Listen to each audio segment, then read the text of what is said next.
and start over. Om Sarva Mangala Mangalye Shive Sarva Chashadike Sharanya Tarambike Gauri Narayani Namostute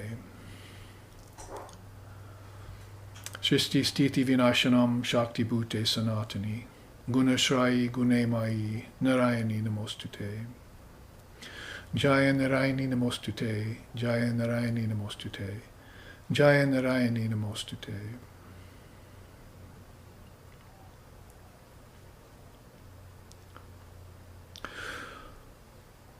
Gunahina Sutan Aparada Yutan Kripayadya Samudhara Mohagatan Taranim Bhava Sagara Parakarim Pranamami Param Jananim Jagatam.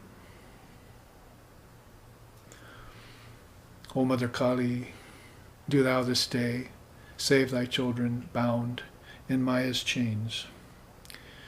Increase virtue and take vice away. Destroy all blemishes with the power of thy name. For thine only is the ship to ferry across this earthly sea. O great Mother of the worlds, be our salutations ever unto thee. Om peace, peace, peace. Om Sahana, Om Sahana Vavatu, Sahana Bhunaktu, Saha Viryam Karavo Vahai, Tejasvi Navaditamastu, Ma Vidvisho Vahai, Om Shanti Shanti Shanti. May Brahman, the reality, protect us. May Brahman sustain us. May Brahman illumine our thinking process. May we not find fault with each other, with the world, or with the teachings. And may what we study be a source of inspiration to us eternally. Om peace, peace, peace. May peace be unto us, and may peace be unto all. Om Hari Om. Salutations to all, welcome to all, both here at our SRV ashram in Hawaii on the Big Island, and also our live streaming students and friends who have joined us from around the world. We have the technology available to reach out with these very powerful and profound Vedantic teachings. We're actually rather a rare and privileged group, American Vedantists, if you want to call us that, or Vedantists in the West, in that Swamiji has come here and brought to us a sort of neo-Advaita Vedanta, or Shakti Advaita Vedanta, if you want to jump ahead to the teachings, which I will get to soon, as we meet Mother Kali today in a 5th class arranged so that we can do so. And we find that, of course, we've been meeting her in every class and with every teaching. We meet her with every word uttered and every thought that crosses our mind. It's just that oftentimes our consciousness isn't high enough to realize that. We're operating at a lower level of consciousness, or letting our mind fall to less desirable levels of vibration, more unworthy thoughts, or mundane thoughts, superficial thoughts, even thoughts that are plagued by brooding and depression and so forth. All sorts of minds out there that are dealing with consciousness without even really knowing of its existence, sort of like fish don't know of the presence of water around them. You just take it for granted. So, whatever the case may be, if you can raise your consciousness, after purifying body and senses, that is, offering the body as a vehicle, let God as a temple that Divine Mother can dwell in, and also purify the senses so that they begin to look inward, not just only external, at external things. And you can begin to transcend objects and transcend forms and transcend thought too, and have a glimpse of Mother Kali in her original form. That is her formless form. It's a very strange dichotomy she presents to us in that she's formless, but all forms are her manifestations, her expressions. And when it comes down to human beings, people on the earth, then the practice that we engage in is trying to see that divine presence behind the appearances of things. And John had said when Christ spoke to him that no man hath seen God with these eyes. So in that way, we can't let our senses be fooled by appearances and think that God is everywhere in that sense, because you won't find God in form. So God is always the formless essence that's lying behind as a all-pervasive substratum, would be words to borrow in English. You can't even say that God is in form, because all forms are actually in God. That's why Swami Vivekananda used to say, God is not in the world, when he came to talk to people raised in dualistic religion here in the West, whether it be Christianity or Judaism and so forth. There was a kind of fundamentalism and dualism that was prevalent when he arrived here in America in 1893. So you would hear people talk about that sort of, at that time, a rather New Agey kind of thought about God being in everything. And he'd say, no, that's not quite right, philosophically speaking. God is not in the world, but you could say the world is in God. So he would turn things on their ear like that, sayings that were unacceptable, philosophically speaking, because India has been steeped in non-dual philosophy since time immemorial, since its very inception, and really beyond inception. For instance, the definition of Maya current.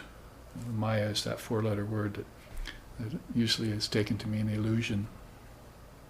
And what was prevalent at the time when that word was being bantered about in the circles, seances and parlors and big tent revivals and things like that were going on when Swamiji was here in 1893, was that Maya was illusion. And he quickly corrected that, said, no, Maya is actually really a statement of fact.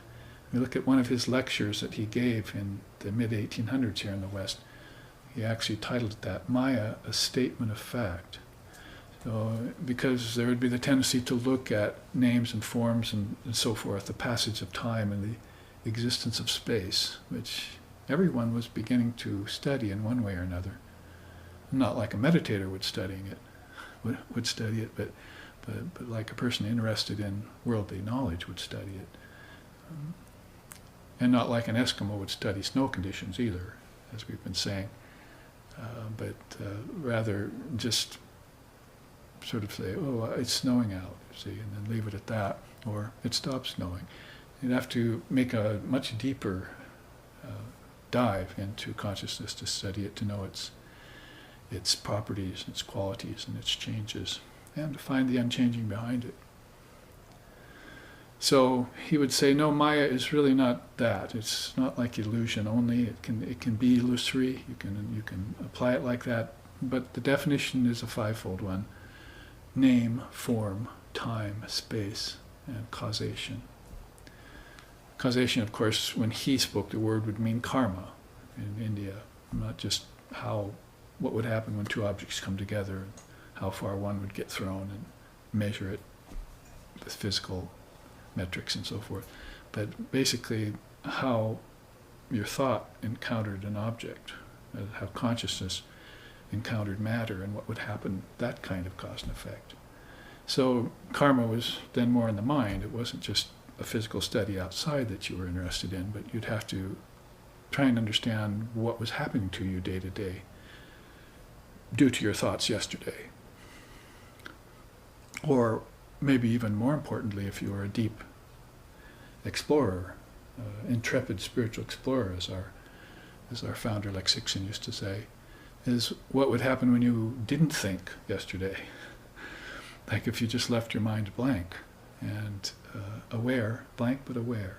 See, not blank and sleepy and turned off, not like your deep sleep state tonight, which most people aren't cognizant of, but actually blank and aware, and so transparent like that.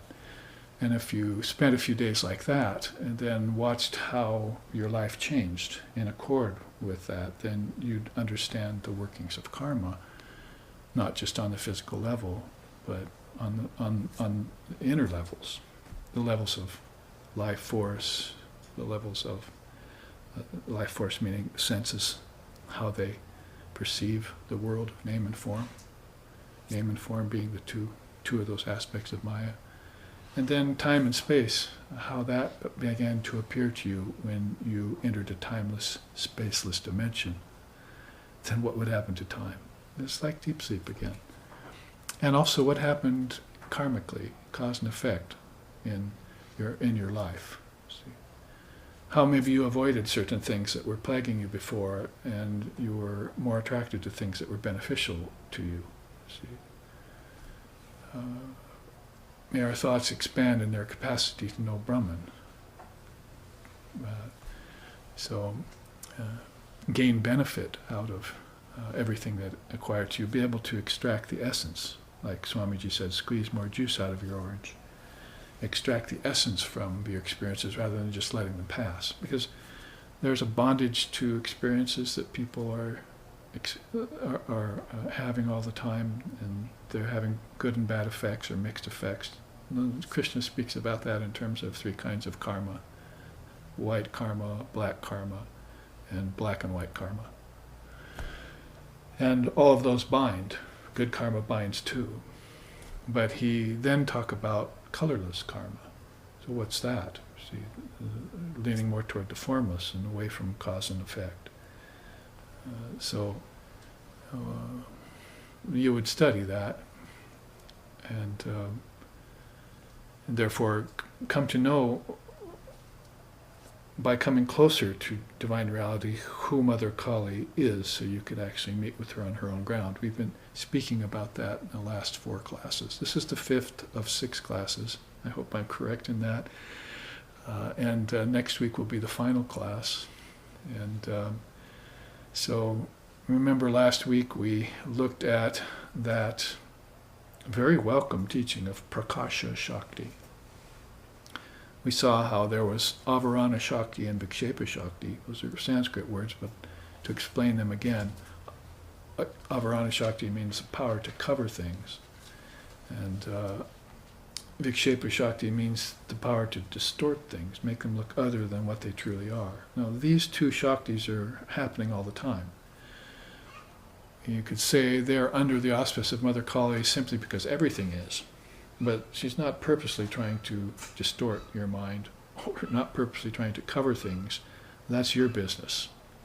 So this Avarana and Vikshepa Shakti are properties in the human mind that you're not controlling. So the way to control them would be to invoke a higher intelligence, a higher power in you. And that's this Prakasha Shakti, revelatory power. So you would uncover the obscuring power, and you would neutralize and purify the distorting power with revelatory power. This would be rather like being on the cutting edge of a sword all the time. And they say that about Mother Kali's sword. And she holds it, and when it arcs and descends to cut away ignorance, the seers want to be right there on the edge of her sword. They want to be the first ones to see the first revelation that happens when ignorance gets cut away, because the nature of ignorance is to obscure, just like green scum covers a pond. So you're looking at this pond and you're not seeing anything, and you walk away thinking, well, there is nothing, you see, under the green scum. You won't even be able to see your reflection in that pond. So you walk away dumb, see, dumbfounded. That is, you found dumb. See? Ever thought of the word? I was dumbfounded. Yeah, dumb found you. It went looking for you and it found you. So you want to be free of dumb. And informed, well informed. So you would then reach down and move away the green scum, and that would be, first thing you would see when that happens is Vikshepa Shakti, a sort of distorted image of your face while the water is settling. But at least the green scum is out of the way, you see. And then when the water settles, then you see a perfect image of yourself and you know who you are, that would be Prakasha Shakti in action. So that's very precious teaching in Vedanta, and it's very much mated with the three gunas. The guna of tamas is distortion, is covering power, avarana Shakti, and the power of rajas, the guna of rajas, is vikshepa, distorting power. So you could say by that correlation that when the mind gets thick as a brick, gets dumbfounded, then it doesn't see anything clearly. See, and it's looking through a glass darkly, if you want to put it in Shakespeare terms. You see, so you are living in a blind alley. You see, and you have no way of getting out, of backtracking. So that's tamas, this heavy, the guna of heaviness, of slothfulness, of inertia, if you want to put it scientifically. See? And that guna of heaviness, you see it in everywhere. You see it in a stagnant pond, and you feel it in your mind when your mind gets depressed or unhappy or sleepy. When it becomes too sleepy, then that's tamas in your mind. And so that's going to obscure things, right? You just naturally obscure things. So Shankara put that together nicely for us. The guna of tamas with avarana Shakti. The guna of rajas is together with distorting power, vikshepa Shakti. Why? Because when you're active, you can't see the inactive. When you're attached to your form, you don't know about the formless lying behind it. So action puts you at odds with Brahman, with God. All action puts you on the opposite side of the field, or on a par with Brahman. Because Brahman is actionless, inactive. It's static, not changing and moving like you are. So this is why people really never realize the formless Brahman, or the Almighty Father, or their Buddha nature, or any other of the terms that are used for absolute reality, divine non-dual reality, is because they're active and it's not. So the minute you engage in action, you've put yourself arm's length in reality. And this is where these also white karma and black and white karma and black karma are coming from, these modes. You act inside of these modes and they accrue certain effects. So, as Vivekananda used to say, there's really no God in this world except karma. So everything is being dictated by people, and they themselves are binding themselves, and they themselves will free themselves, and that's just the simple truth of the matter. No prayer or any other thing is going to help you unless you're praying to your own divine self. If you're praying to something outside of yourself, well, this is as outside as it gets, you see. And nothing is coming forward to help you. In fact, everything out here is probably coming forth to hinder you, to cause you to suffer, to cause you to be deluded. That's avarana Shakti moving towards you and all around you. You're like a fish who caught the fisherman's net in its mouth and dived into the mud of the lake thinking it was safe.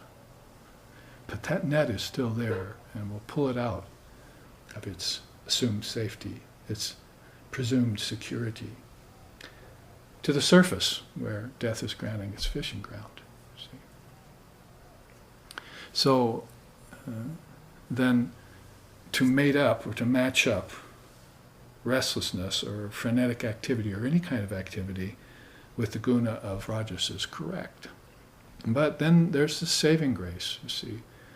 And that's sattva, or we call Prakasha Shakti. So we went through that all last week, pretty much in depth. I think I took about an hour on that chart that showed you the three Maya Shaktis. See that? And the Prakasha Shakti is the one that you want to seek out. And if you find it, then you have met, you might say, one of Mother Kali's attributes. You are meeting her when you balance your mind. It's the only way you're going to meet her, except maybe in a wrathful form, like your death, that's meeting Mother Kali, or a great war, that's meeting Mother Kali. There are many ways you can meet Mother Kali in her wrathful form. That's the cat with her claws and her out and her teeth bared, see. Sri Ramakrishna used to say that. For people who don't love her and don't know her and don't seek her, then the world treats them like a mother cat treats a mouse. See, with its claws out and its fangs bared. But when the mother cat comes to the kitten, it picks it up with its lips covering its fangs, and its claws are retracted, you see, and it treats it lovingly. Well, that's Mother Kali, the way Mother Kali is according to Sri Ramakrishna. And like attracts like in that. If a person is violent and selfish and greedy and has all the demonic qualities, then she's going to appear to them like the slayer of demons, wrathful. And this is really the import behind wrathful deities. You see them in Tibetan Buddhism a lot. You'll find them in India, in the pantheon of asuras and suras, gods and goddesses and negative beings. So these have all been given picture form. You see, they've all been rendered artistically into a murti, you see, a form. And so all of this to say that what the quality of your consciousness is at any given time, according to those three Shaktis or those three gunas, is how you're going to see Mother Kali or see Brahman, as it were, in the world about you. So the seers then strive for balance of mind. They want to encounter everything on even ground. Not too much elation, not too much sorrow, not too much happiness, not too much unhappiness. Everything as even as they can possibly get it. That's called sthiti pragnasya, steady wisdom. And a person who has that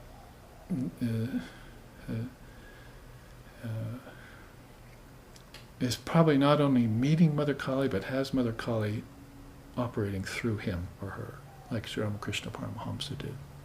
There might as well be no distinction between Mother Kali and that person with a perfectly purified mind.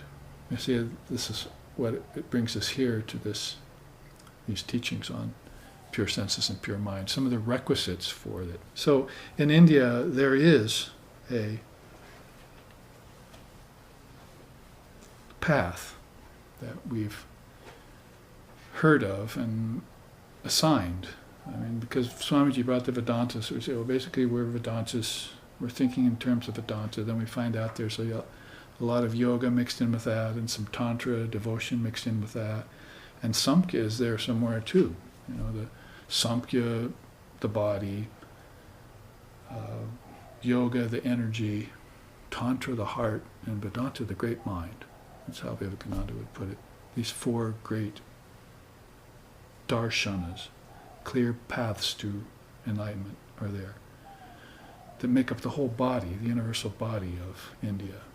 Samkhya, Yoga, Tantra, and Vedanta. Of course, there are many concomitants to those too in the different sects and cults and religions. So, but when you look into the specifics of India's long history in accord with its romance with religion and philosophy, and how they always tried to keep the two checking each other. They never sundered them apart like we've done. See, well, religion's here and philosophy's there. Religion's in a church, philosophy's in a college, and never the twain shall meet. In fact, even when you take them individually, it's not satisfying for you, because one's in bed with politics and the other one's debating and arguing all the time instead of finding answers. So even on their own, they're not satisfying, you see. I mean, religion shouldn't be going to war, and philosophy shouldn't be a matter of argumentation about whether God exists or not. God is existence. Get over it. Make the final conclusion, called Siddhanta in Sanskrit, and get on with the game of enlightenment, or the game of life leading to the destruction of all games, called enlightenment, or moksha, or mukti, or kaivalya, or samadhi, or nirvana. There are many names for that, and many beings who have attained it. So in all these paths then, all these main darshanas, you'll see there's a path that we pricked up when we heard it. That is the founder of SRV, Lex Dixon and myself. We liked it very much, Shakta Advaita Vada, because Vedanta and being students of Sri Ramakrishna predicated that we were Advaitas. Somebody asked Holy Mother once that, Sri Ramakrishna's divine consort, well, what are we? We're the children of Sri Ramakrishna, but what do we call ourselves in this philosophical field? And she said, well, since Sri Ramakrishna was an Advaitist, knower of Brahman, you too are Advaitists. So everything starts on that non-dual premise. But at the same time, you see, Sri Ramakrishna was a lover of Mother Kali. He was very much enamored of the Shakta side. Of course, we know he loved Shiva and he epitomized the qualities of Shiva. And he also was going into samadhis all the time, dancing and singing whenever he thought of Chaitanya or Krishna or sang about Sri Ram. So all of those Sarvadeva Devi Swarupaya were merged in him, all those. But his own chosen idea was Mother Kali, and he brought her back for a purpose. He has awakened Mother Kali from the cremation grounds of India, as we said. And in that context, then, this title, Shakta Advaita Vada, pertains very much to beings who have that penchant for non-duality. I and my Father are one kind of thinking. They like that. See, they don't like divisions anymore, separations. They're rather wanting to try and harmonize rather than to tear apart. Bring together rather than sunder apart. Like religion and philosophy should come together. Like the people of different religions of the world should come together. And break down the barriers so that that can happen. And foster understanding rather than disagreement leading to war and so forth. All of that is in the mind of a person who's got true Advaita at heart. Non-duality, call it. At the same time, you have this chosen ideal, you've come to want to meet Mother Kali, and you've got this strong longing to see her face to face. Even if it means, oh Mother, you have to take a form for me. You see, the people of the world all loving God because they want God to come in a form. See, they came into form to see God in form. They didn't come into form because it was fun to come here. They wanted to see how God lived, see, when it got into a body. See? And that's what you're seeing when you see an avatar, like Ram or Krishna or Chaitanya or Sri Ramakrishna and others that have come, Jesus and Buddha. You're seeing this great soul and how they conduct life. Eternal life is their main concern, see, and they're going to exemplify it. So that's why you want to come here, because you want to be a master of life and a remover of the misery of the devotees. That's titles applied to Sri Ramakrishna and Holy Mother and Swami Vivekananda and the other 15 direct disciples of Sri Ramakrishna. So if you come here and see that face to face, then you're, in the case of Sri Ramakrishna, then you're seeing Mother Kali face to face. She's the remover of all suffering. In fact, they'll even come and see her and write songs about it. Jaya Jaya Jagavandi, Jaya Jaya Jagavandi,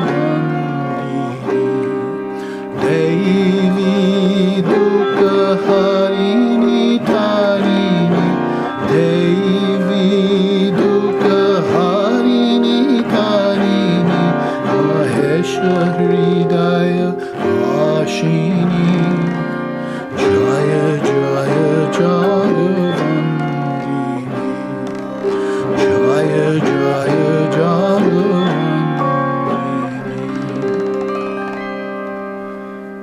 Jaya Jaya means victory, victory. Jagavandini, to that mother who removes all sorrows and who guides us across the ocean of relative existence. Devi Dukkha Harini Tarini. She dukkha, she destroys. Harini, she destroys dukkha, suffering. Mahesha Hridaya, she lives in the heart of Shiva, Mahesh. See? In the very heart of the Lord is Mother Kali's residence. Jaya Jaya Jagavandini. So they sing songs about her. They are so keen on seeing her unveiled, see, amongst the mundanities of human convention that are like the Avarana Shakti side of things. Everything's covered, nothing's uncovered. Everything's veiled, nothing's unveiled. Everything's dense, gross, boring. Nothing's exciting, revelatory, you see.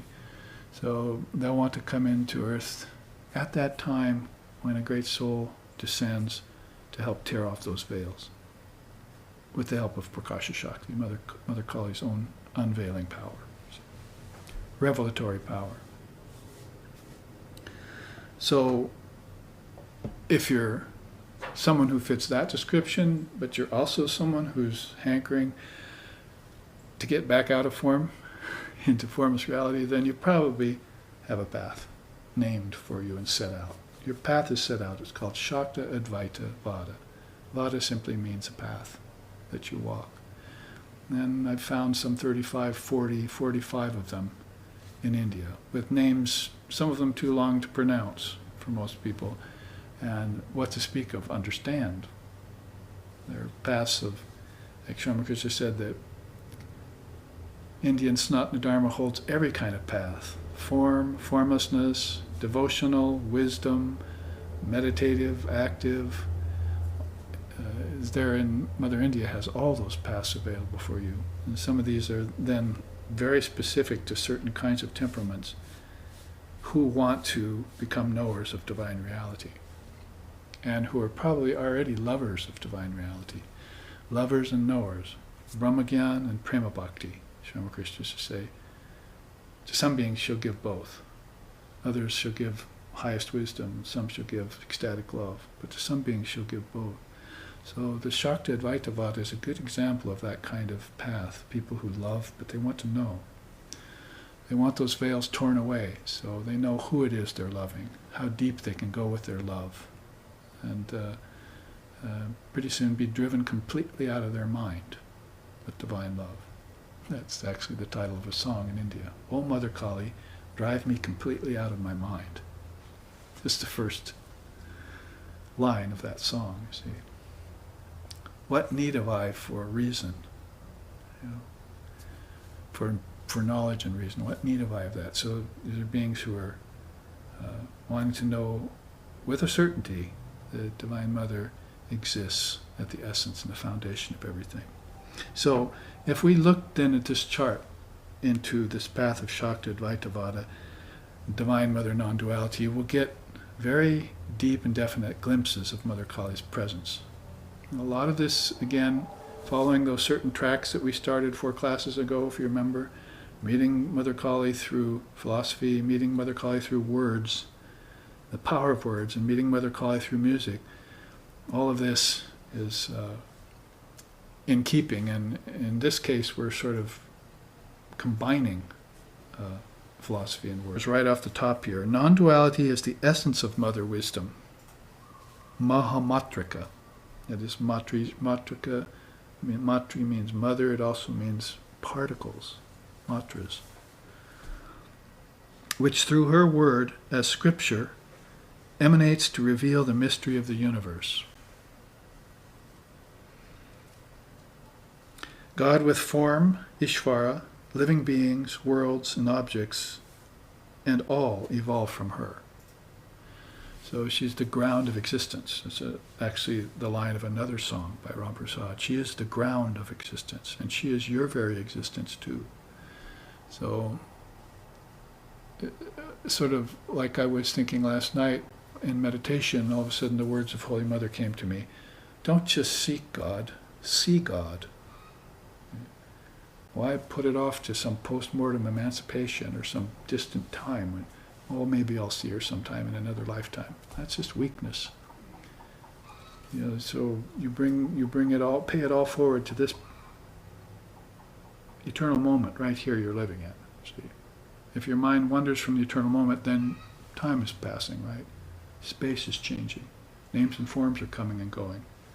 But this eternal moment where everything is still and peaceful and absolute and changeless, immutable and static, which is Brahman itself, that's where you want to have a realization like that. So don't just seek God, see God, she said. So here, thinking of the same thing, you see, is that's the essence of non-duality. It's Mother Wisdom itself, is to, in this very moment, hold that precious truth and don't let it go.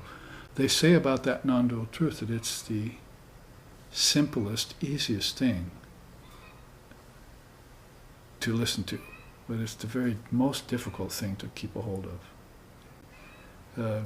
You might have had that experience before if you've made Advaita Vedanta a study or a contemplation, or better yet, a meditation, is that you may go and be in the company of, say, your guru or holiness. It makes so much sense. I know that right now, and as soon as you leave the room, take 2 steps out of the ashram or drive up the road, you say, what was that again? Missing that, you see. It's very inscrutable, and it's very difficult to hone in on that, or to zone in on that and then have it as your own for all time. You see, it easily escapes your grasp, your intellectual grasp. Part of that, of course, is when you're listening to the teachings of truth, you've already gone beyond the mind, and the intellect's becoming refined, and the ego's getting out of the way. You're giving away everything to the words of your teacher, which is Mother Kali, isn't it? As soon as the teacher starts speaking, you've met Mother Kali. Who else is speaking? Your teacher? He's a fool. See? He would be a fool. He would be like straw if Mother Kali wasn't there. In fact, Vivekananda said that we're all mere straw. See? Mother Kali can make a teacher out of mere straw, he used to say, if she wants to. And she does. She makes powerful teachings out of objects. Sometimes those teachings are forced upon you too late when objects rebel, but nonetheless you can have very powerful meditations on the pratima or the pratika. The very first meditation in India you undertake is a symbol. You take a form, like a stone obelisk or a stone Buddha, see, or a little statue of baby Ram. See, that's your first meditation. It's called a pratika. So it's like saying, at the same time you're saying this is just a material object, but my consciousness is studying it as a representation of Brahman. It's not Mrinmoy, it's Chinmoy. It's not just, a piece of earth. It's the emanation of consciousness. See? So you would go into the temple and see an image of Mother Kali, like Sri Ramakrishna did, or like Swamiji did a few times, in that story where he went back and forth to the temple and finally to seeing Mother Kali every time he entered in. He didn't see just a statue, he saw a living emanation of Kali standing there, radiating the light of pure conscious awareness.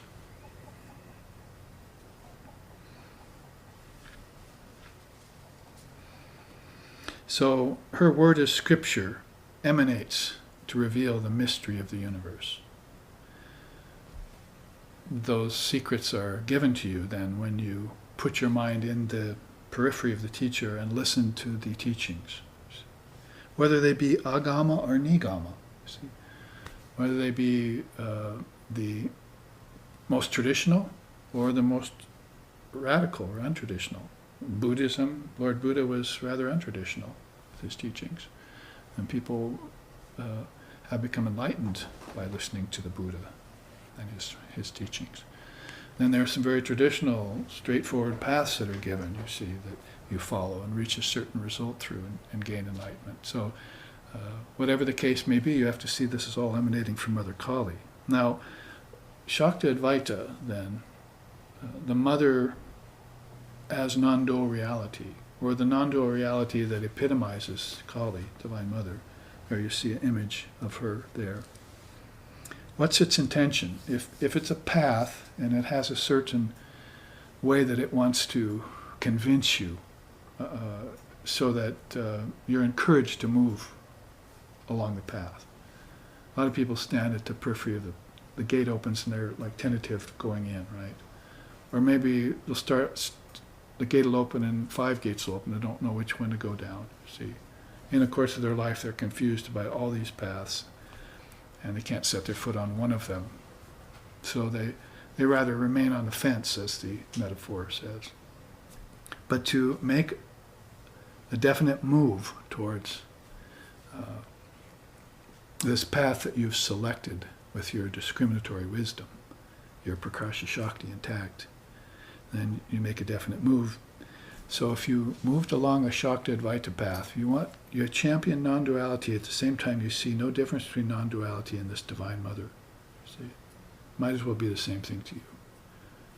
Just like Rama and Krishna were. Then the intention will be twofold. That is, first, to have a primary directive. Shakti Advaitavada wants to manifest the soul's inherent perfection. And very seldom is that happening here on earth, in this age, in these bodies. People are manifesting their inherent perfection. What a world it would be if we saw that come to pass. People are working, or they're failing, or they're being worthless, or they're striving and not succeeding, or they're striving and succeeding. We were talking about that today. Good and bad are chains that hold, one of iron, one of gold. So people get success, and then people fail. See, and both of these paths are headed for danger. With my success, I get elated. I start accepting the unreal to be real, and my ego puffs up, and I get rich, and I get mastery over the elements and over the objects. And then I'm headed for a fall. Or I have no success. That's why Vivekananda said, she is my resort, she is my refuge, whether my work overflows with full fruition or with none. A line out of one of his poems. So whether he gets full success or lack of success, it's all up to Mother, and she willed it, and he accepts that. See? So a person who doesn't get success is probably headed for divine reality quicker than the person who gains success. The person who's suffering is headed for divine reality on a straighter and more direct track than the person who gets pleasure and success. They'll become disillusioned with the world quicker than the person who gets success. They'll stay enamored of the world. But Vedanta says the world is unreal. Christ said, birds have nests, foxes have holes, but you have no place to lay your head here. What part of that statement didn't you understand? As a Christian or as a non-Christian, because there was no Christianity when Jesus walked the earth. He was saying simply the truth that the sannyasin knows, that birds have nests, foxes have holes, but you don't have any place to lay your head here. What's your business here? I've come and found you along the river with nets, fish, wives, and huts, and good for you, but that's just a worldly life, and it's beset with problems all the time. The Romans are coming. See? The Pharisees are coming. The tax collector's coming. Your son's growing up and coming to take everything of yours. So they become enamored with the world. See, and you're supposed to be detached from the world, according to these great teachers. It's supposed to be a play to you. You don't take it seriously. You don't take life seriously. You take eternal life seriously.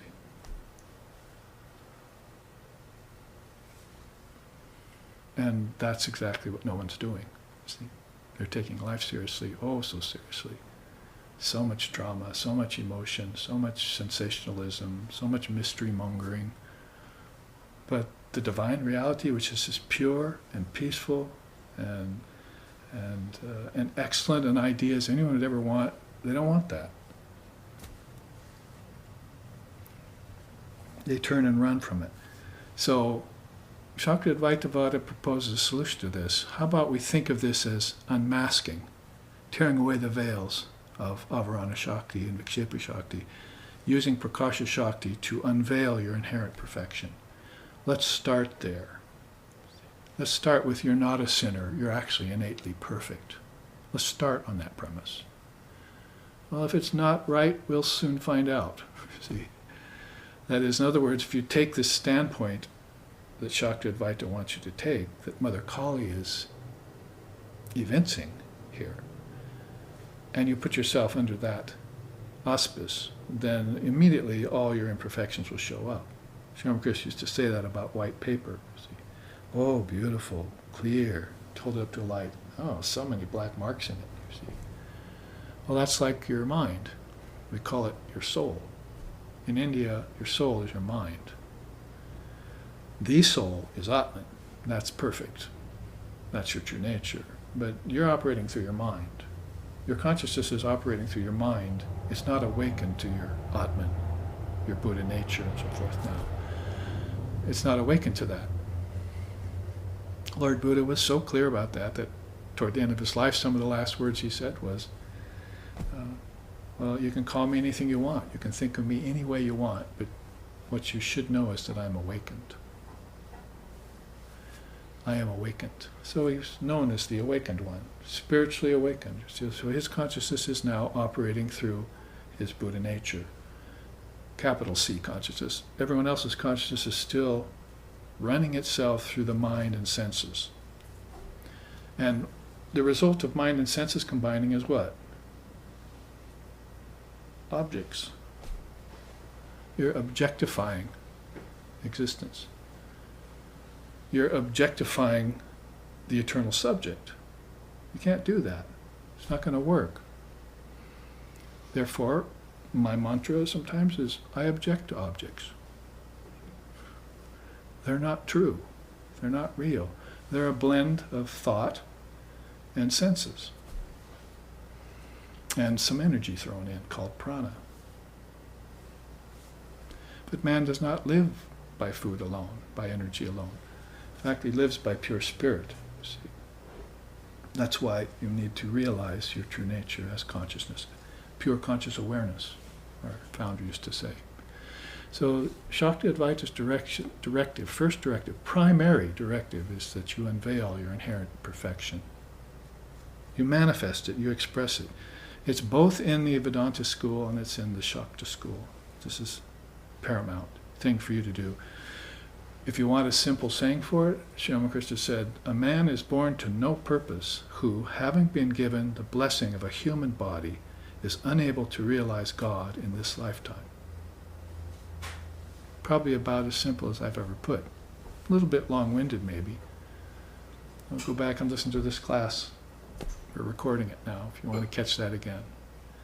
But the gist of it is that there's no purpose for human existence except to realize God. That's why you've come here.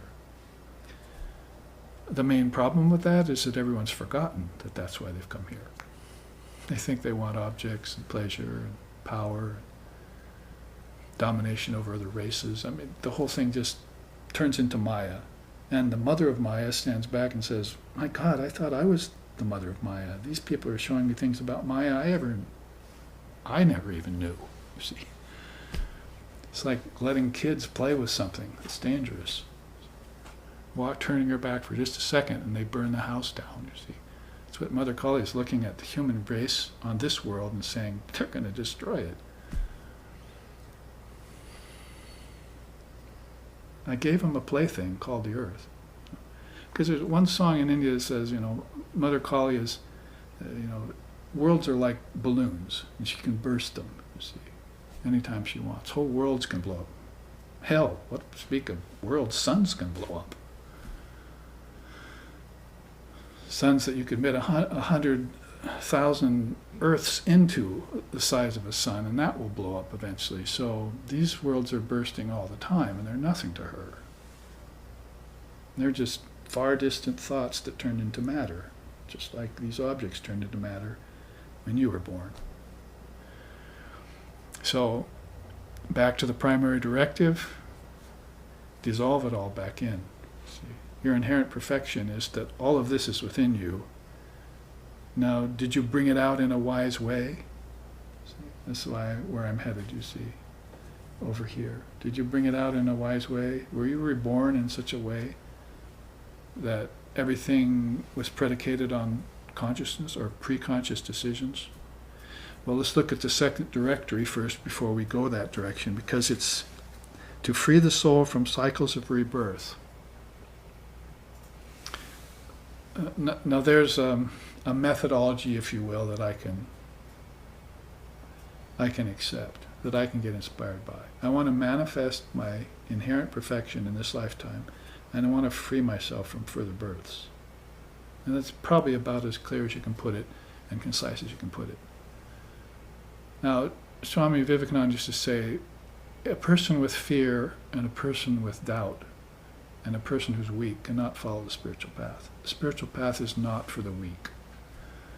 So right away, if you hear a great pronouncement like this, like a Vedanta Dindima, a great conclusion of Vedanta that the world is not real, or if you hear the Mahavakyas, this self is Brahman, and you have no wherewithal whatsoever to understand or accept that, then the spiritual path is not for you yet.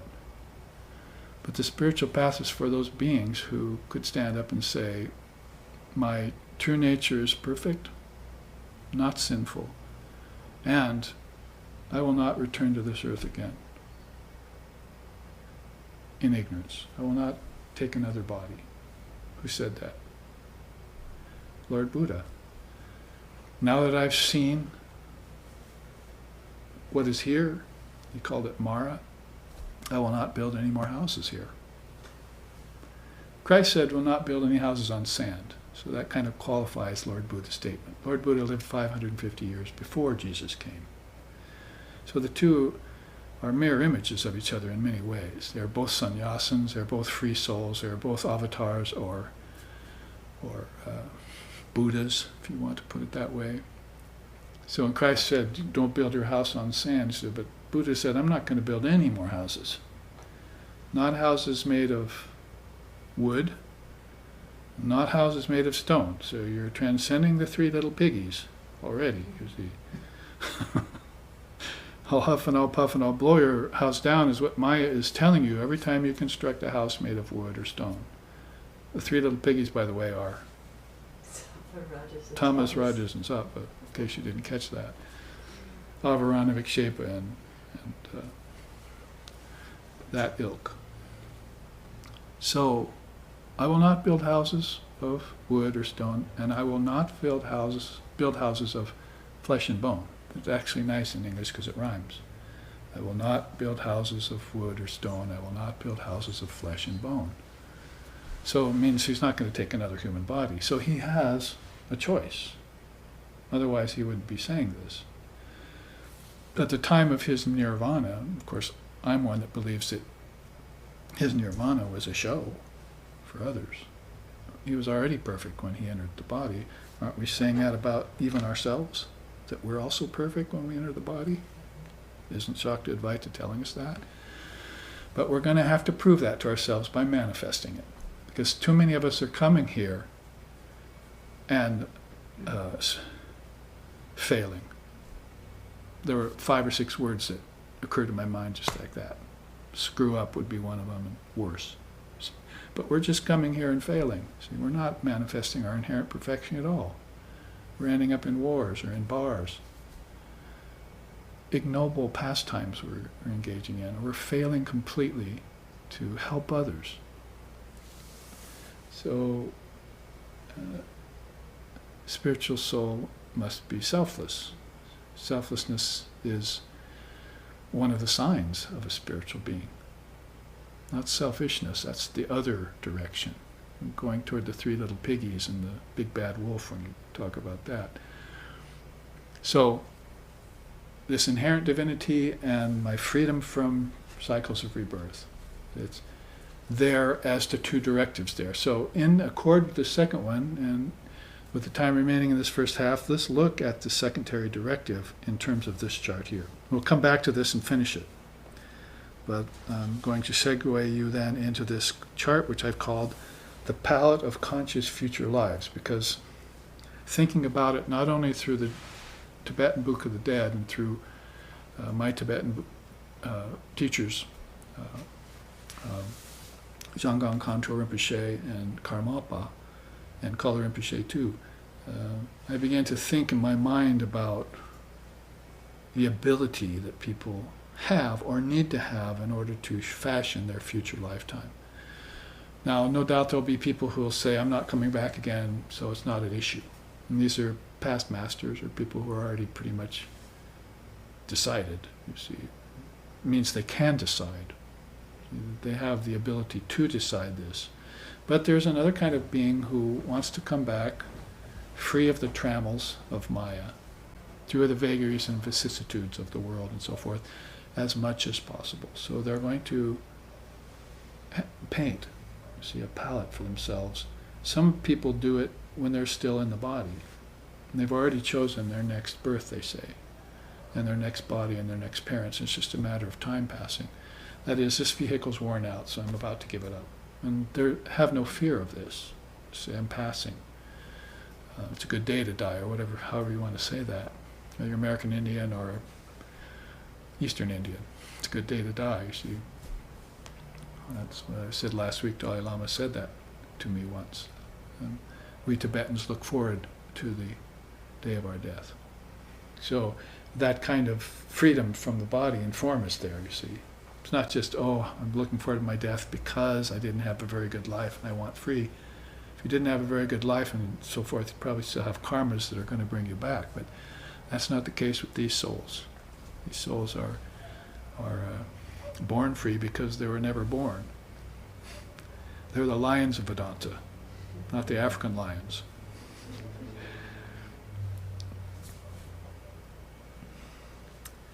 First quote here, human being, today it is, tomorrow it is not.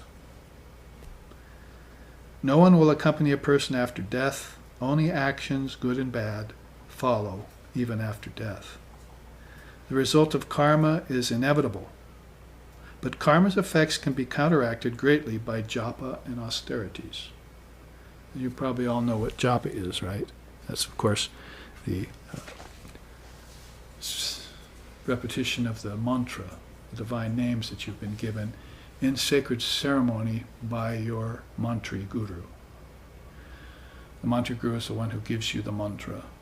So that guru is the one that is behind you for the whole series of lifetimes you may have to take. Or maybe we can cut that down. She's saying here, one of her sayings, that's Holy Mother, Sri Sarda Devi, one of her sayings was, what the Divine Mother wrote in the Book of Destiny, she herself can erase. This is a very beautiful saying.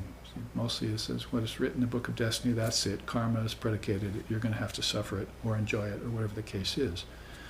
But how about the fact that you can go to Mother and say, will you erase that line, please?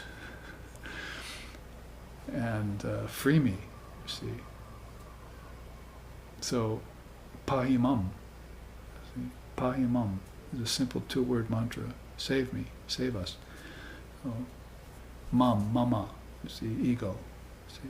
So save me from this book of destiny where everything has been written down.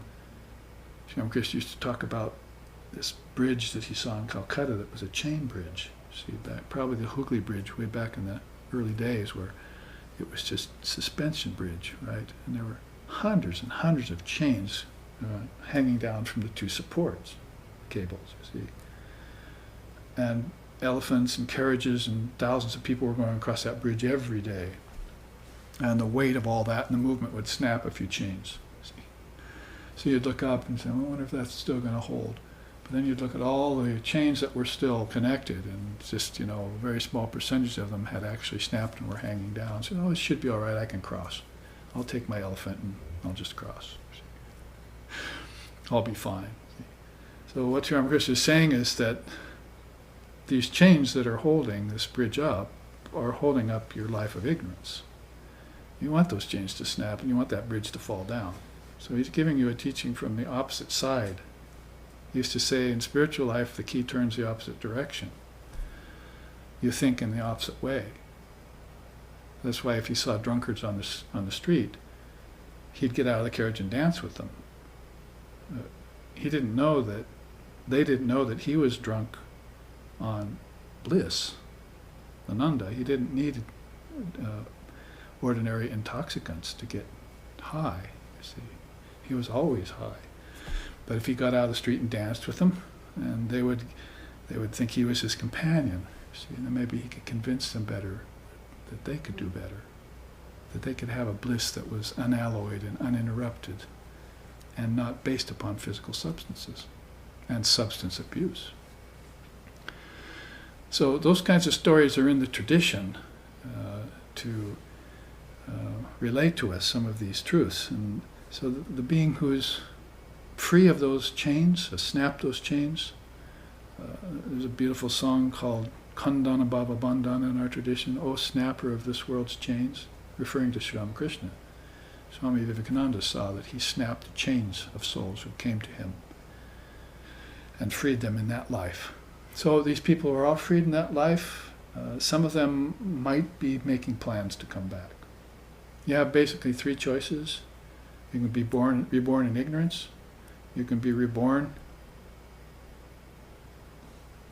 to express your divine nature, or you cannot be born at all, ever again.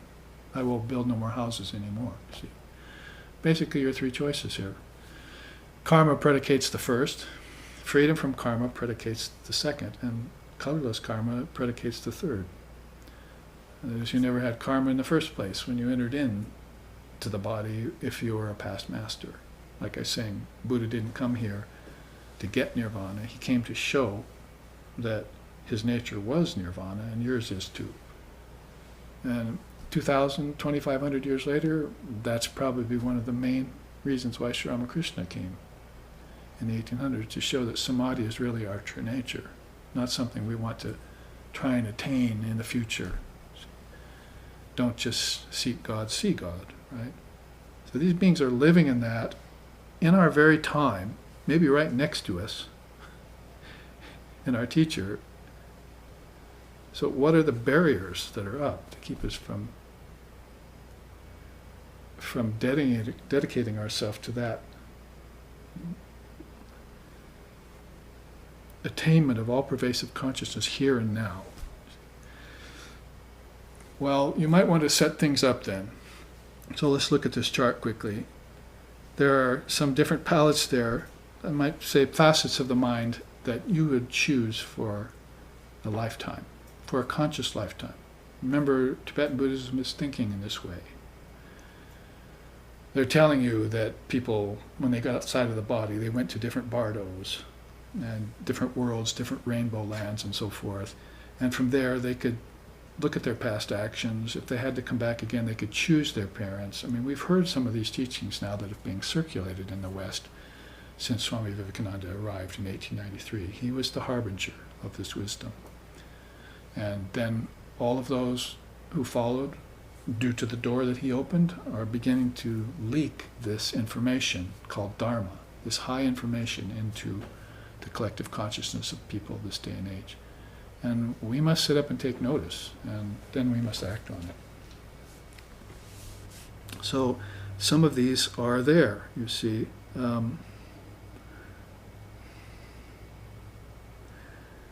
Holy Mother's saying there then, I didn't finish it, did I? No one will accompany a person after death. Only actions, good and bad, follow even after death. The result of karma is inevitable, but karma's effects can be counteracted greatly by japa and austerities. Actually, I did finish it. So,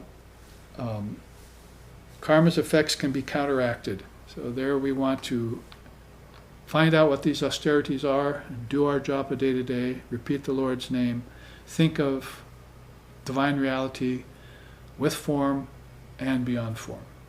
And this is what Shakti Advaita Vada would engender, would encourage you to do. And in the meantime, what you'd be doing would be attaining Jivan Mukti in that lifetime. So if you were born again, you would have attained freedom in a previous lifetime. probably a better or more popular term or well-known word in the West right now is bodhisattva. So when we say bodhisattva in Buddhism, it means a person who attained freedom.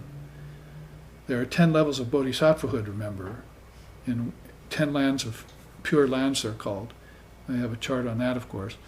But at least to attain that first level of bodhisattvahood, then you could come back again as a free soul. And in Vedanta, we're calling that jiva mukti. Jiva, embodied, mukti, liberated. So it's liberated in the body. I'm giving a retreat early next year called Advaita Vedanta in a Jivan Mukta. So how this non-dual philosophy manifests itself in a Jivan Mukta, mainly my guru, Swami Sheshanandaji Maharaj, whom I saw and lived with and took teachings from. So Jivan Mukta was one of his favorite words in Sanskrit and one of his favorite ideals. He wanted people to reach for freedom in the body. And it's first directive, isn't it, pretty much? So that's one painting you're going to want to create in this lifetime. I will be free in this lifetime. Next lifetime I will be born free again. And therefore you will be selecting the country and culture of your choice. I must say here that people who are born in deserts and people who are born in high mountains where there's lots of snow, or people who are born where there's a lack of water and food, in most cases these people are not very good choosers of country and culture. However, that's not to say that there aren't people who would on purpose choose to be born in those situations because they like what? Austerity. Just said, austerity, right? Japa and austerities will lessen the load. So there are some people who will subject themselves to very difficult situations on purpose. And that might have a double purpose. Not only would they hone their own strength and their own inner power, but they'd be able to help people who didn't have the wherewithal, to be born in a higher, better condition. So the avatars themselves, some were born in mangers and some were born in palaces. Ram and Buddha were born to kings. See, Jesus was born in a manger. So these souls can conduct themselves along lines for their own purposes, for their own reasons, and they will choose. They will paint the palette that they want in that particular lifetime. They can do this masterfully. And then from them on down, you find people less and less masterful. Some people are very masterful, like adepts, and then some people are not so adept. They're getting part of it right, part of it not right. And then you have a whole sweep of beings in samsara, in the stream of samsara called samsara pragbara, a dam of souls who are restricted to repetitive lives in ignorance and suffering, attended by hunger, thirst, birth, growth, decay, old age, death, again and again, you see. You don't have to venture far to find these people. Even in an affluent society, you can find them suffering. What to speak of others? Third world countries, they say. So, stand back from the phenomena of rebirth and select by looking inward out. Select wisely those parents, that country, and the conditions in which you want to be reborn again. This is that second alternative we have to bring up and talk about. Because not all of us can just throw it all to the four winds and just be reborn perfect again, you see, or never be reborn again. There is some karma to pay. Sometimes there's good karma to pay. So I was a very good person and I went to heaven. There are heavens both in Christianity and in Tibetan Buddhism and in Hinduism. There are heavens where your ancestors go. So I went there and I was a good boy or a good girl. And I found myself back on earth, see, with these good people again. But I think I'm tired of this. Been there, done that. Being born as a good person over and over again, see. Like maybe I'll do an evil deed just for the fun of it. See what happens. In the Kali Yuga, of course, that's probably happening all the time. But whatever the case may be, this transcendent of the sattva guna is what the seers want you. They want you beyond a good, pleasurable, healthy existence into realization of your true nature. That's the bliss. That's the peace that passes all understanding that people aren't getting. They're not having in a good life. It becomes a gray little study of life. And when you approach these people to seek enlightenment, Vivekananda says they just cower like cats in the corner. They won't do anything. They won't give money to your cause.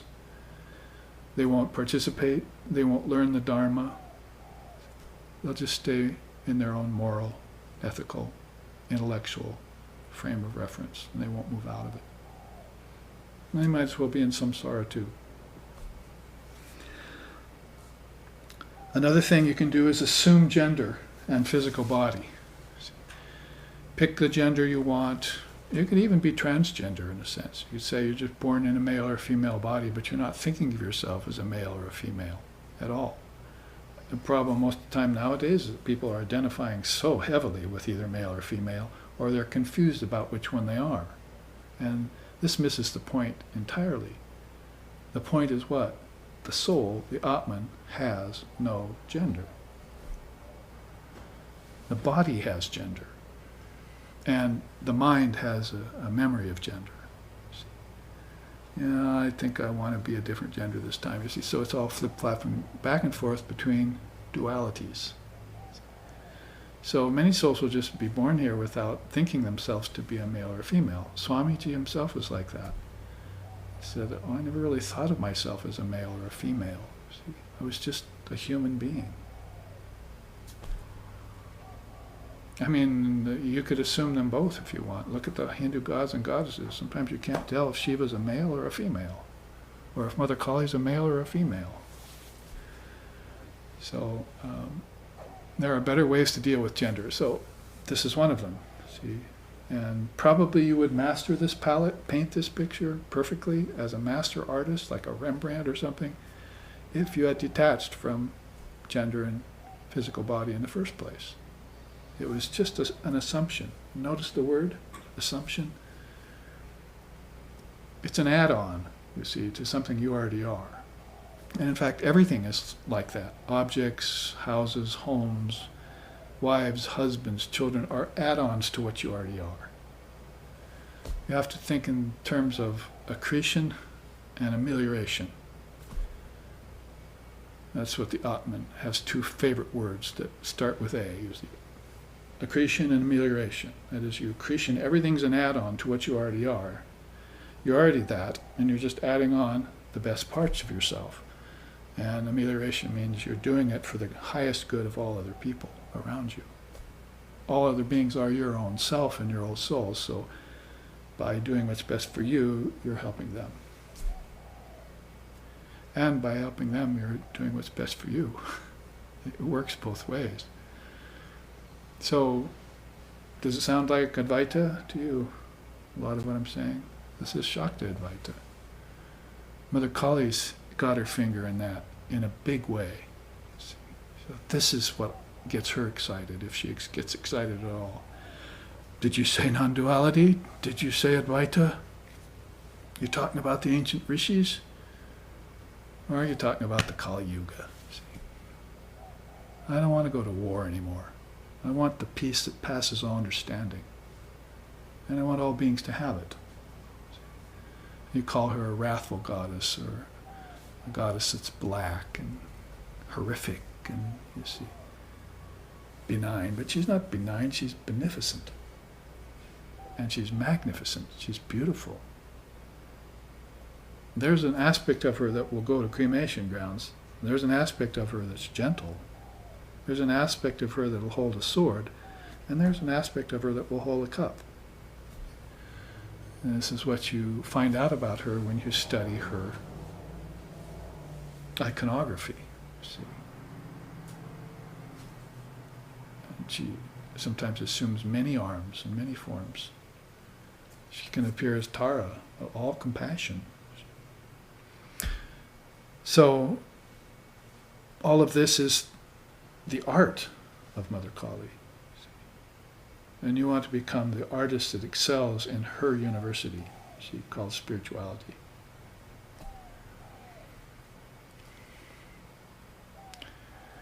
UOC, the University of Consciousness. You want to enter into that university and take this course and master it, and then solve the second directive. So you never return here in ignorance again, or never return at all. You know, essentially, you never came anyway, so you're just giving up a dream. You're giving up a masquerade that you pulled on yourself.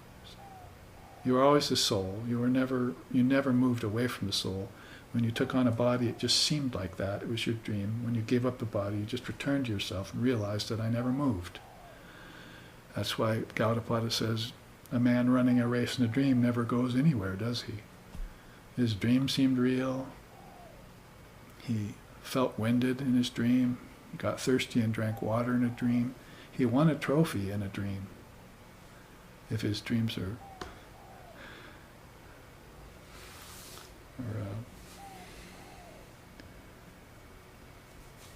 under his control. But he woke up and he had never moved an inch. So he always stayed in one place. That's your soul, is playing to all the dreams you're having as bodies, you see. So it wouldn't be so hard to give that up anyway, would it? If you had that consciousness. What else? Another painting. Spiritual practice and attainment in previous lives. If you don't think you have those, start those now. You see, that's Dharma that you want to learn now. And take that in huge amounts. As much as you can muster. Don't worry about not having enough capacity or the mind getting too full. Take it in. That's how the ego dies. You can't know all of it anyway. And the ego is standing there saying that you can't. So drown it in Dharma. Shakti Advaita Vedanta would pronounce that as a preeminent ideal or practice to attain. You see, drown it all in Dharma. Take it in. Spiritual practice and attainment under your belt. Choose dharmic parents prior to entering the womb. You too can choose dharmic parents prior to entering the womb. See, I can start giving this as a commercial, for selling the afterlife. See, but of course that's already been done by fundamentalist religion and hasn't worked very well. And it was for money anyway. This is for the highest good, you see. Look at the parents you just had and you may become their parents in the next lifetime if you're not careful. Because then you can get back at them. So freedom is the watchword here. Also, arrange life circumstances in order to neutralize karma. You don't want to come in here suffering the same karma. I've met people like that. I meet people like that quite a bit who try to enter the spiritual path and their eyes are bigger than their stomachs spiritually. They want to jump straight to the chase. See? But they have these karmas hanging off them like chains off of a bridge, off of a suspension bridge. And what do you say to them? Well, just go step by step, you see. You know who the guru is? It is the person that will be through you through all your lifetimes. You know who the guru is? The person who's reenacting enlightenment for you as you get it. That is, here, I'll do it with you. I already have it. You see, I don't have to worry about it anymore. But here, I'll do it with you. As an individual, we'll walk the path together. Why do you think Mother Kali has many arms and many legions? She's walking the path with every one of us.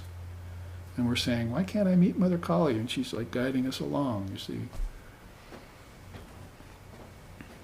So arrange life circumstances to neutralize your karma.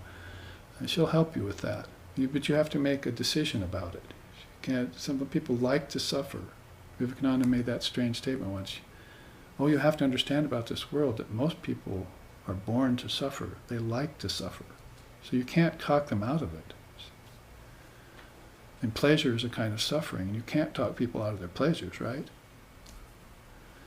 Krishna says at the beginning, right there in the Gita, he says to Arjuna, what is sweet in the beginning turns sour in the end. What's sour in the beginning turns sweet in the end. Make your choice. Paint the palette. Select what's sour in the beginning. That's hard work. Then get free through hard work. It's the same in the spiritual work. The spiritual world, otherwise we wouldn't be asking you to do austerities and do practices, to learn the Dharma, because we know that's best. We know morals and ethics are okay, but they haven't cut the mustard for you in this lifetime, and obviously in the other lifetime, because you're still here, selecting bodies, selecting genders, selecting countries, and creating karma for yourself. So how about we take a new tact here? Experience a conscious death at the end of this lifetime. There's something to strive for. You say you're never prepared for death, but you can prepare for. If you can prepare for your future life, can't you prepare for death too? Because that's going to happen prior to your next lifetime. It's a bardo, according to the Tibetan Buddhists. It's a phase of time where the soul exits the body. There's 7 days in which it looks at it looks to unite itself with the light. If it fails that, there's 14 more days where it looks at aligning itself with the rainbow worlds, the kingdoms of heaven within, if you want to put it that way. And then there's another 21 days where it fails. If it fails those two, then it's going to be sent back to earth in another body and suffer or pay off its karmic debt. It's dragged out of heaven back to earth, like a mongoose with a brick on its tail. So this is in the teachings, you see, of Tibetan Buddhism. Some of this chart is Hindu, some of it's Tibetan Buddhism. It's all India. So these facets that have been added on as the Dharma grows and expands, you see, you keep up with these lifetime to lifetime. Aren't you keeping up with them here? What's happening to Tibet? What's happening in India?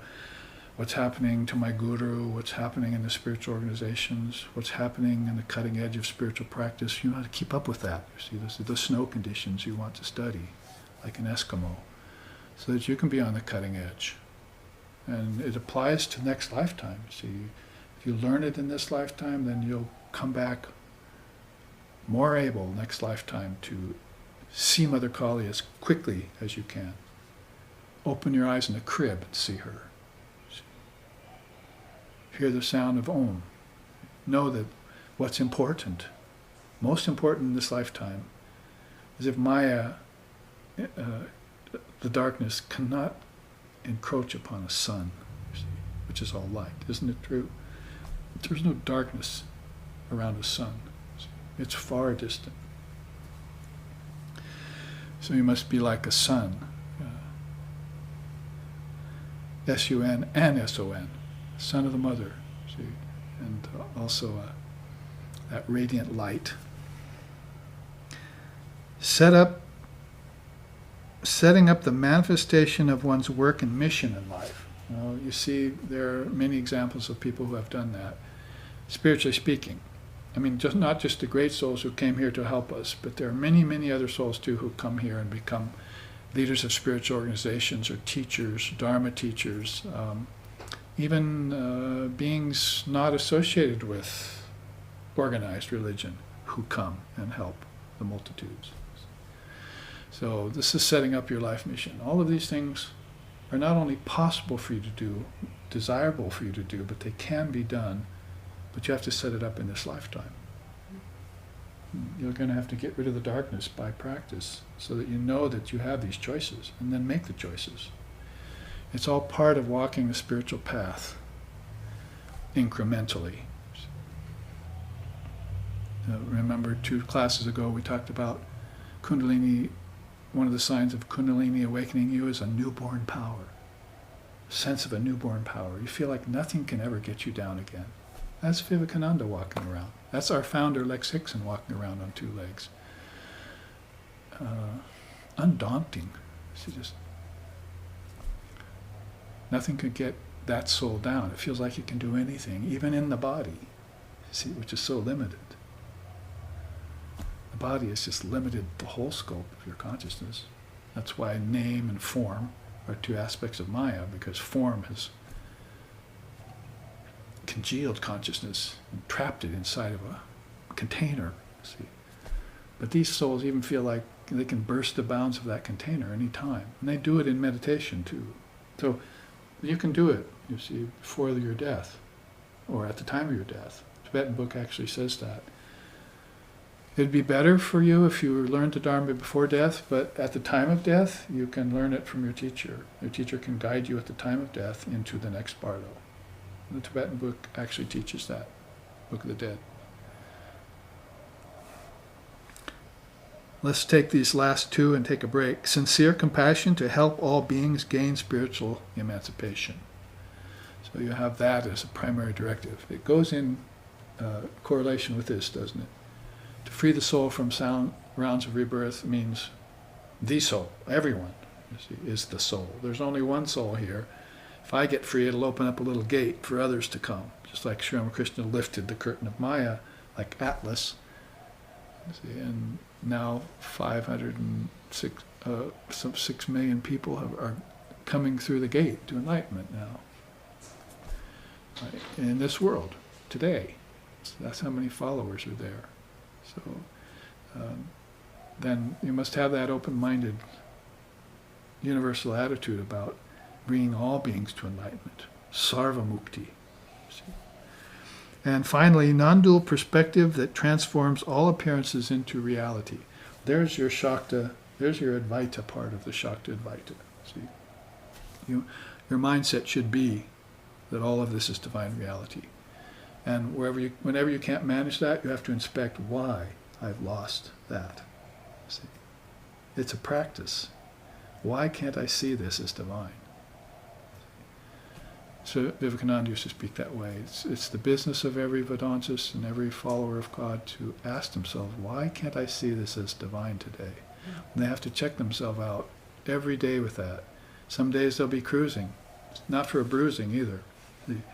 They'll be right in there. Oh, this is divine, divine. Then something will come along. Some fly in the ointment, some monkey in the wrench. And they won't be able to see divine that day. See? The revealing power will have vacated, have deserted them. You see, where are you, Mother? Where are God? This dark night of the soul to great beings. They've even experienced it, you see. The curtain just comes down. The gunas begin to operate. The karma, even if it isn't your own, begins to culminate like a black cloud. See? I mean, these beings are working with collective karma, they don't have their own karma anymore. You have to realize that about them. But the dark cloud of collective karma is gathering as they take on this great task of bringing enlightenment to so many beings. Well, you can put it this way by Lord Vashishta. Ego plus mind plus intelligence, and adding in the five senses, make up this temporal unit called the psychophysical being. Sort of your Samkhya breakdown, you see, of the cosmic principles by Lord Vashishta. When considering it and its powers, we must remember that when these 8 facets are kept in a pure state, Kundalini Shakti loves to sport in this amazing form. Yeah. Now that's all positive, you see. The cosmic principles are dense. They don't hold a lot of light. They hold more light as they get further towards the life heavens, towards the Trinity. But down here they don't hold much light, you see. But he says Kundalini Shakti loves to sport in your body, even in your body, you see, when these 8 factors are kept in a pure state. That is this 8-fold human body. They call it Purastika body. In Vashishta's time, it was called Purastika, 8-fold. And so we know that's why Vashishta is so ancient, because Krishna used the same system, Purastika body. Pretty much 5 senses and, body and so forth. So, and 5 elements are there, but 5 elements they just call one thing, you see. So you've got an 8-fold body here, but she likes to get into it and sport when it's kept pure. If it's not kept pure, then she won't come anywhere near it. Like a woman won't put on a shoe if she saw a spider climb into it. See, I'm not going near that shoe. She could have seen the spider walk away, she still won't go put it on. Might have babies in there or something, you see. So that's how God will stay away from the impure body-mind mechanism. Holy Mother used to say that if a worldly person walks in the shrine, the spiritual deity that's in the image deserts. Goes away, runs away. As soon as that person leaves the shrine, it comes back to the image. Holy Mother could actually see this happening. So if you're pure of mind and heart, then everywhere you go is going to be divine, isn't it? You're not going to really have to put forth much of an effort to see it as divine, like in Sri Ramakrishna's case. Beautiful quote by Vasishta. And the final quote before the break here is a simple but humorous story by Sri Ramakrishna. You know, the potter, we've seen him in villages even today in India, puts the pots out in the sun to dry, and the road. People drive around it, so forth. They'll even put rice out there in the road, drying in the sun. People have to drive around the rice. If you drive over the rice, they'll, get unhappy at you. So the potter puts his pots in the sun to dry, both the baked and the unbaked ones. A cow happens to walk over them and break some of them. Of course, a cow is different than a taxi driver. You can't shake your fist at a cow. A cow is sacred. The baked pot shards that are broken, he throws away, but the soft ones, though broken, he gathers up and shapes them into a lump. From this lump he forms new pots. So here's where Sri Ramakrishna's stories always turn the key in the opposite direction. You always think, oh boy, there's soft clay left over from this disaster, and I can shape it into new pots, you see. But this meaning, the story is, that's a new body for you. When the cow of death walks over you, if you're a baked pot, if you're ripe, you see, if you're complete, and you're broken in shards, you're free, you see. Yay for you, see. But if you're an unbaked pot put in the sun, you're not mature yet. Your body-mind mechanism is not pure, see. Kundalini Shakti has not sported in it yet.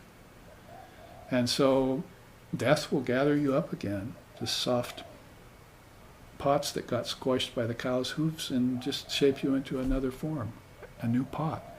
And you'll have to be refired. And this poor potter doesn't have a kiln. He uses the sun, see. So it's a long, slow process of birth, growth, disease, old age, decay, and death again for that soul, see. But for this soul, who has all these options, is it so laborious? Is even being born in the body then going to be a negative thing? Sometimes we hear in the Advaitic vein that you want out of this world completely. It sounds like escapism to a lot of people. So I think it's good to, of course, you have to understand what that means. Transcendence is its own fruit. It's bliss we're talking about, and people don't realize that. But nonetheless, we have to go the middle road here. We have to show people that escaping the body isn't, in ignorance is what is at issue here, not coming back again with full knowledge. So let's come back again with full knowledge after our break for 15 minutes. Om.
We have returned, and I hope you have too, because we're in the second half of the 5th installment Dharma class on meeting Mother Kali. And we've been running through all the tantric teachings and charts and some of the yogic ones.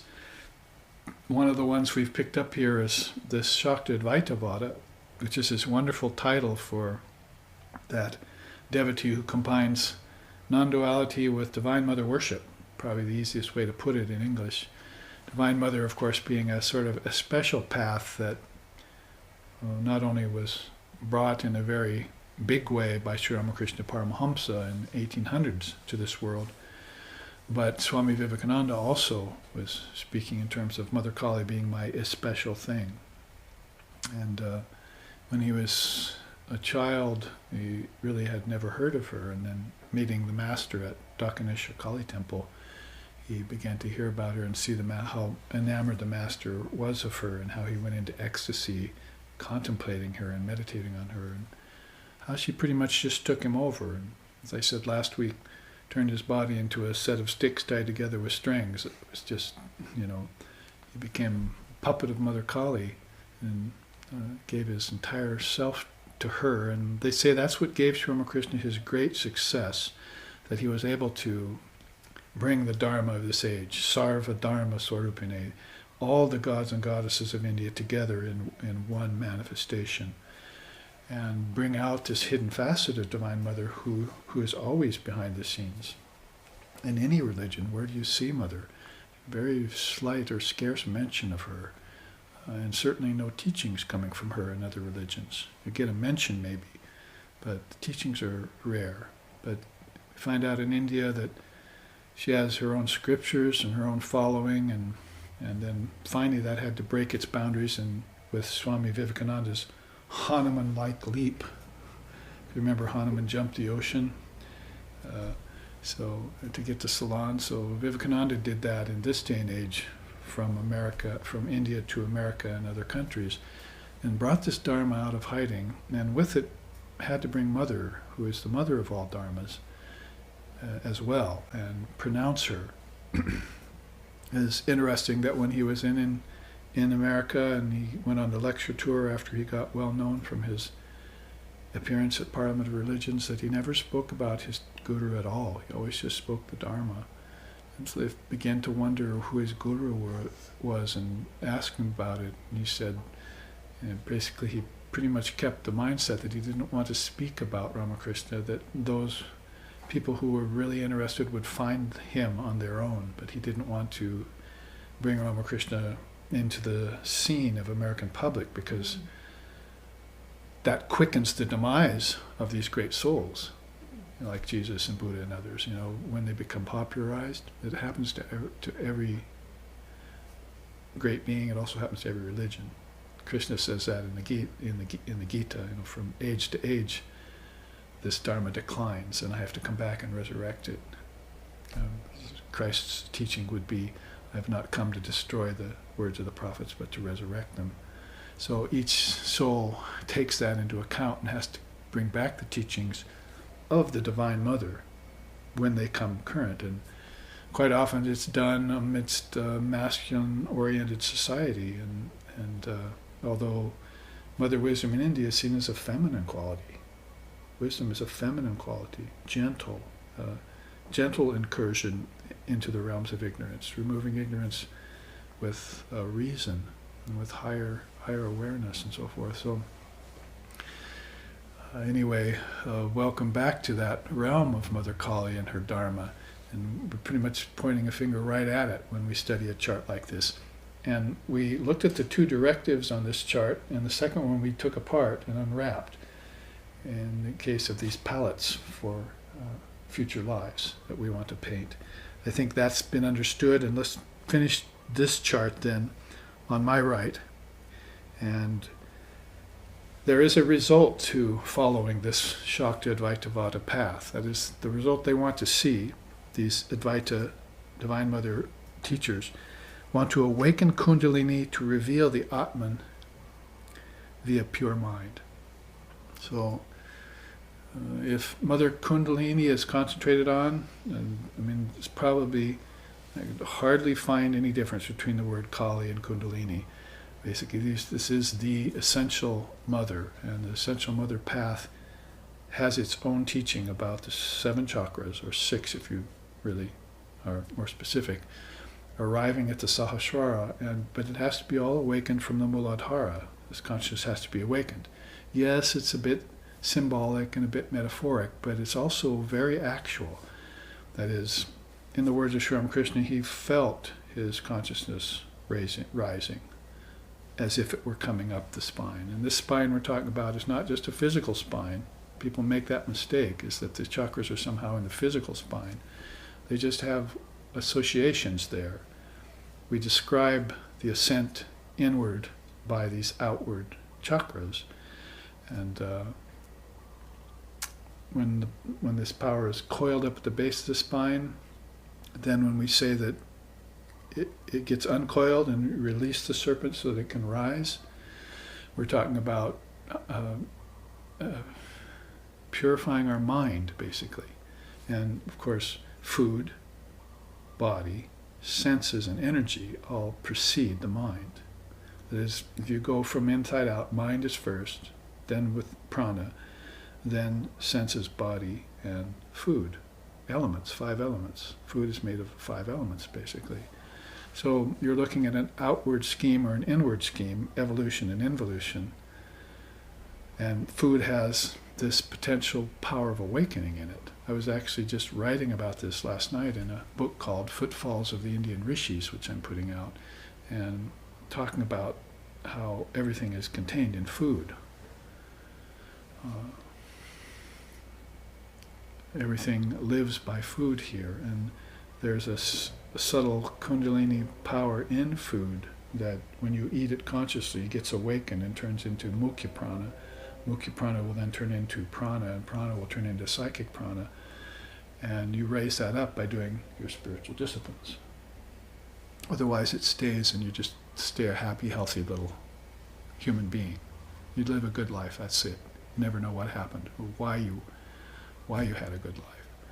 There's no answers to your deeper questions. But if you consciously take this food and practice spiritual disciplines with the energy of it, it turns into ojas and then into tejas. It's this whole beautiful schematic, inner schematic around it, and Dharma teaching that's very profound for the follower of Kundalini or Shakti Advaita Vada to know about. So anyway, this awakening of Kundalini power happens to be the result of these 2 directives. That's what they want to see. And Sri Ramakrishna himself said, and I quote him in the Gospel of Ramakrishna, there will be no awakening of spiritual power without the awakening of Mother Kundalini. There will be no spiritual progress possible without the awakening of Kundalini. So whether you call it that, or whether you know about it or not, that's what's happening. This power of awareness, potential awareness, let's call it at the beginning, needs to be taken up or taken in. And you need to be conscious of it and be taken up with it. So that mind and ego and these facets of the Purastika body we were talking about in the first half get purified. It's not like I say you take out an eyeball and like Captain Bligh or something, and, polish it and put it back in and say, my eye's pure now. It's the R, matey. Basically, your eyes become pure when you see nothing but God. Your tongue becomes pure when you speak nothing but teachings. And your ears become pure when you hear nothing but God and teachings. And all your senses get pure, not with a scrubbing externally, but with this internal, like mantra and japa, right? You said here, you do your japa and recitation of the mantra and so forth. These are purificatory, inward purificatory practices you do. And you keep them up your whole life. Whether they have any effect on you or not at first, you keep them up. You just do it, as they say. So you put that on a billboard. Japa, just do it. See, take the tennis shoes off. So my point, without going on and on about it, is this awakening of Kundalini power is the result of these two directives. This is what they want to see. And we looked at it 2 weeks ago. There were 7 signs of Kundalini awakening. If you remember, you might probably have them in your notes. Like I mentioned the last half, one of them is this feeling of newborn power in you, that you can do anything. You will gain enlightenment in this lifetime. In fact, why not just say, I'm enlightened right now? But then your teacher has to step in and say, you're potentially enlightened. Give it some time. Let all these karmas and barriers dissolve as she marches inward and upward in you. So you are her, goddess. What do you see in your meditations? Or, O meditator, become the goddess. These kinds of ideas must take hold. And one lifetime is not too long. It's actually very swift and fast attainment of such a goal, if you can do it in one lifetime. Now, the rest are fleshing out the teachings of Shakti Advaita Avada. Its origin are the 2 truths of supreme knowledge. What are they? This, you might say, this Advaitic way and this Tantric way have to be placed side by side. And it all has to do with supreme knowledge, but it's looked at in 2 different ways in Vedanta and Tantra. But those 2 different ways are combined in this path. They're not at odds with each other, as in some things. Like sometimes there's been a problem between the path of devotion and the path of knowledge. See, people argue about them. The seers know they go together, like 2 wings of a bird, but the practitioners don't. And, oh, I'm a devotee. Oh, I'm a wisdom knower. And they can't put it together yet, you see. And the same is the problem with the other 2 yogas. The yoga of inaction, which is called meditation, and the yoga of action, which is called karma, are at odds with one another, naturally so. As soon as you act, then Brahman goes away, and as soon as you focus on Brahman, the world goes away. Now, ideally, that's what should happen in these 2 yogas. So here you are trying to practice them both, you see. So these are paths of synthesis or path of integration, and Shakti Advaita Vada is doing that with these 3 paths of knowledge, these 2 paths of knowledge. Let's go down the revelatory side first. Knowledge is what? Self-revelatory. When they say self-revelatory, they mean it's not born of the senses. Now, here's a problem with Western education and Western knowledge, is that it's born of brain and senses. But in India, it's self-revelatory. It's in yourself. And Vivekananda came here to say that education is just a manifestation of the knowledge that's already within you. That's a nice way of putting it. This education you're looking for is just a manifestation of the knowledge that's already within you. Or you could say knowledge is a manifestation of the truth that's already within you. So they're already way ahead of the game over contemporary Western thinkers, you see. Way ahead of the game. In the intellectual arenas, in philosophy and so forth, they're already thinking about the self contains all, the self is all that is. I and my Father are one, and so forth. They're already not only just believing those, they're living those.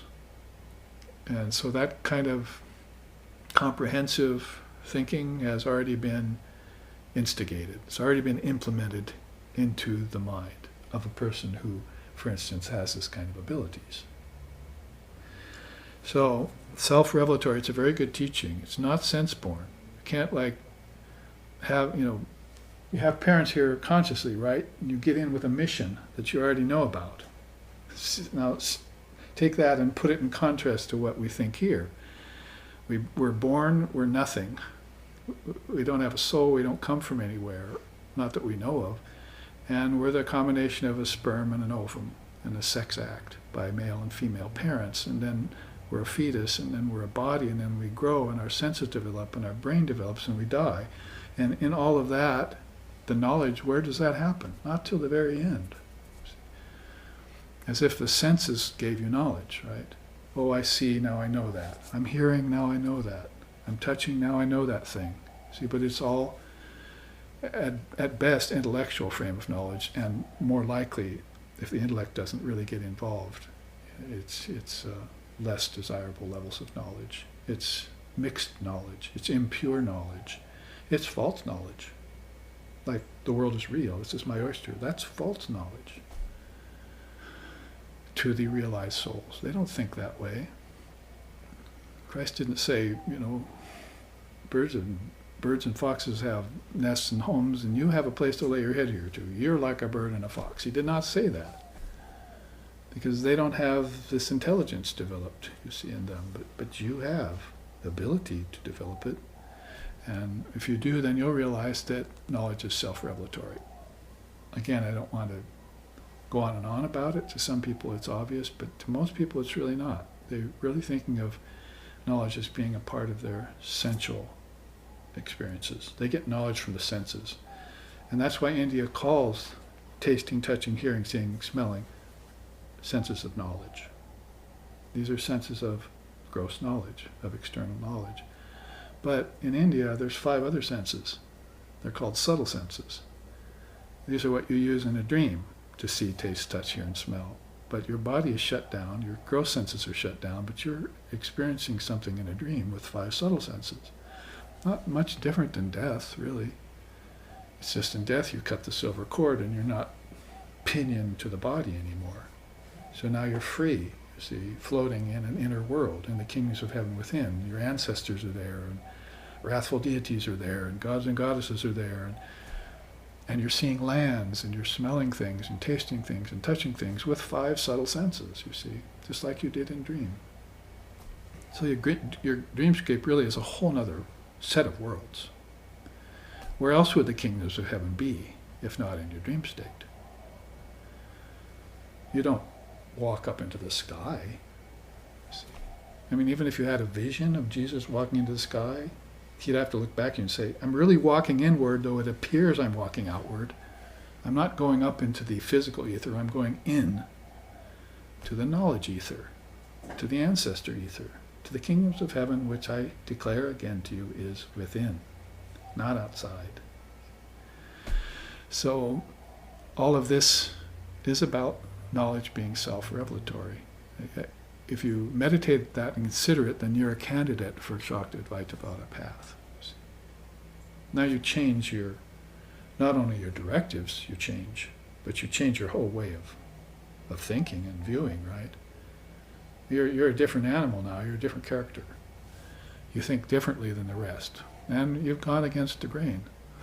It's not going to be very easy to conduct yourself along that path with friends and parents and ancestors all against you in it. You're not thinking the way we think. You're crazy, Hardly any realized soul that doesn't get that from their parents. Fortunately now in Tibet, you've got people giving their babies away. Oh, was this the Dalai Lama? I didn't realize that. Yeah, you can have them. Oh, here comes another one down the chimney. That's all right. Did you get that, Deirdre? See,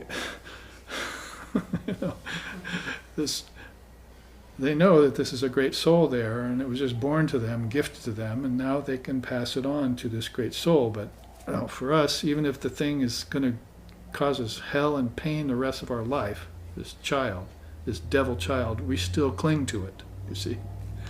Oh, I'll love you no matter what you do, son. So, not sense born, I put in parentheses there. There's self-revelatory, you can say, oh, it's visionary, it's beautiful, I like this, but what does it really tell you that's going to release you from your attachment to ignorance? Knowledge is not born of your senses. In fact, knowledge is not born of anything out here. It's inherent in your soul. All knowledge lies within you. That's like the second law of yoga. All knowledge lies within you. The kingdoms of heaven are within you. It's the same thing. Vishishta had his way of talking about knowledge being inherent in the soul. So, there's words for that. Parasamvit, Chit Shakti, and Pragya. When you use the word Pragya, you're talking pretty much about Advaita Vedanta. It's got a different connotation there than it does in Buddhism. It's a higher designation, so don't get confused by that. But Chit Shakti is the word used by Father of Yoga. His sutras are not God with form inclined. So you don't have to believe in God to practice yoga, he declared. You will find out what God is by practicing yoga, though. And probably the first of the great signs in yoga is the awakening of Chit Shakti. It's much like Kundalini's awakening of Kundalini power.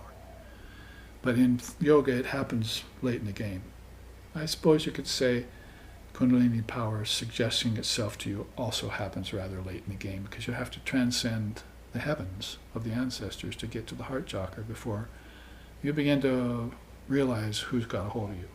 See? Who am I working with here? See? Divine Mother. See?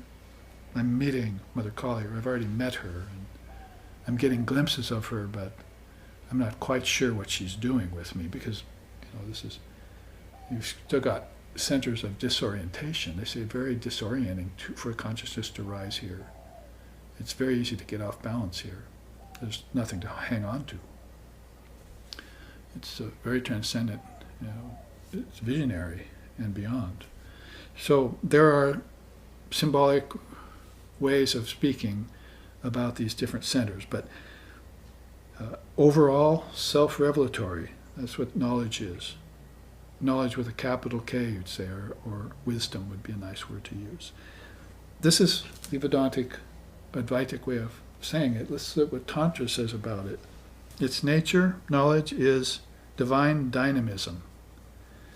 Female, mother. Tantra thinks about wisdom as feminine. And so you'll find in Tantra, here's where Mother has her own scriptures again, because there's some Tantras that are designated to Shiva and some to Vishnu and some to Mother. See, so these three beings and Lord Brahma sometimes too all appear throughout these warp and woof of teachings, and so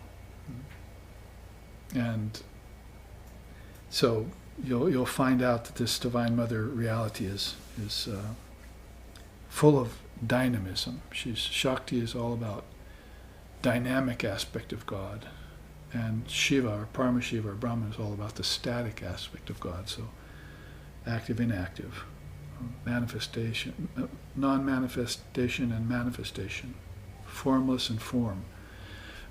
So Tantra thinks in this way. It's a good way of these two paths meeting then in Shakti Advaita. There are words for this divine dynamism: Guru Tattva, Trikalatita, and Nirmama. So Guru Tattva, of course, is the teachings from the illumined preceptor. You've got a spiritual preceptor that you get teachings from, and that's dynamism in action. You might want to go out and run a race or be real active, but you might want to sit quietly before a teacher who knows the Dharma and soak in that kind of dynamism. You see, you're going on a journey that will take you much farther than a racetrack when you sit quietly in front of a teacher and listen to these Dharma teachings. You'll go straight to Mother, which is to the infinite, instead of just a little geographical circle on some schoolyard or some Olympic stadium, you see. So that kind of dynamism is connected to the innermost, straight to Mother. This is Guru Tattva. This is how she gets herself known to you, is through the gurus, through the spiritual preceptors, particularly through the avatars, but also through all the apostles, you might call them, or the direct disciples, what we call in India the antaranga, the inner circle of knowers of wisdom. And so if you concentrate on Divine Mother, you're vouchsafed some sort of knowledge about Divine Mother to pass on to others. That is, you should wait till you're ready to pass them on so that you don't do it any injustice. Trikalatita means transcendent of the three phases of time. Three phases of time are past lifetimes, like present, this lifetime, and future lifetimes, if you want to put it in terms of your choices here that we were talking about. Phases of time. There is a fourth phase of time which Shiva knows the best, and that's called timeless. He's also Akala, the eternal moment, sometimes we call that. So you have to, just like there's good karma, mixed karma, and bad karma, and then there's colorless karma. So also there's future, present, past, and timeless, or eternal moment. Okay. So many people living in the present, say, oh, I'm living in the present. I would say, well, I'm sorry about that. I live in the eternal moment. Try that sometime. People living in the present use that as an excuse for enjoying things. See, oh, I'm enjoying this moment. I'm enjoying the next moment. And the still moments are passing. The person living in the eternal moment says, I'm having bliss all the time. What's enjoyment to me?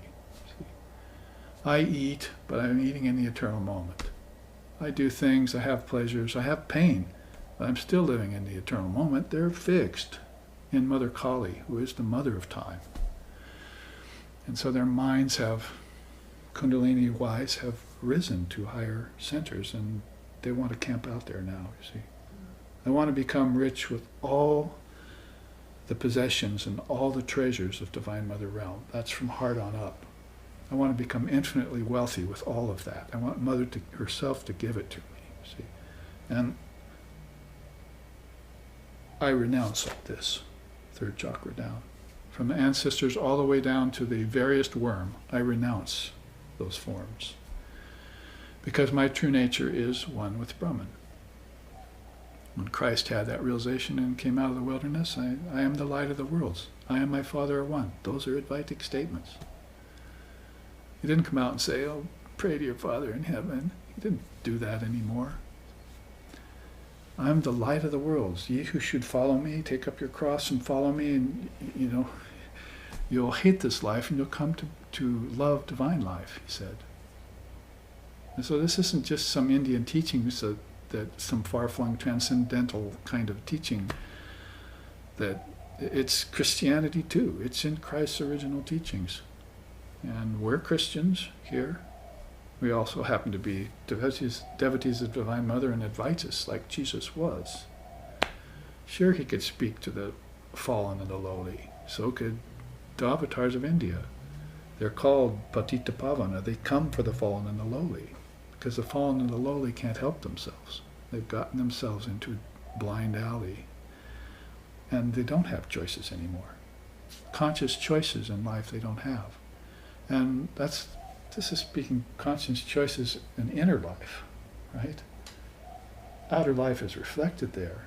But when these people who don't have conscious choices in their possession in inner life come to the outer life, then they lose their choice in outer life too, if you noticed. Now they're caught in jobs, and they're caught in poverty, and they're caught in brooding and worry, and they're caught in drugs, and they're caught in alcohol, in wars. They're caught in all sorts of places, so their choices are gone, out here as well as inside. They've lost their freedom on all levels. And they may even be saying, we're free, America's free, this country's free, I'm fighting for freedom. It's all hogwash. They don't know anything about their inner life yet, so they don't have the choices that, if they did have, would show them to Divine Mother, who would then make them righteous people on earth. And not given to these horrible acts that they're engaging in, to dominate over other races, to take resources from other people. That's not the way the seers live, and they give. The yogi finds it more blissful to give than to receive. Lord Vasishta. Yogi finds it more peaceful to give than to receive, more satisfying, rather. See. There are these things here, do you want them? See. Thank you for taking them. Actually, I feel much better about them. So, Tantra, Trikalatita, I got off on a sort of connected tantric tantrum. Tangent, I meant to say. It was a tantric tantrum tangent. But forgive that, and just know that I was talking about the 3 phases of time, and the 4th. There's always a 4th, you see, to every triputi. You get out of the dualities, you find a 3rd back door, or maybe call it a front door with the triputi, but then there's a 4th waiting for you, called Turiya, means the 4th. So you have waking, dreaming, and deep sleep. You get beyond those, what's waiting for you? The 4th. If you get beyond tamas, rajas, and sattva, what's waiting for you? Pure sattva. So there's always this fourth level of everything that you can move to. Same with time. You get beyond past, present, and future, you get to the eternal moment. And you live in it. And you've met Mother Kali when you're doing that. You're looking her straight in the face. You might want to try and open this eye to see her, because no man has seen Mother with these two eyes, not until Sri Sharda was born.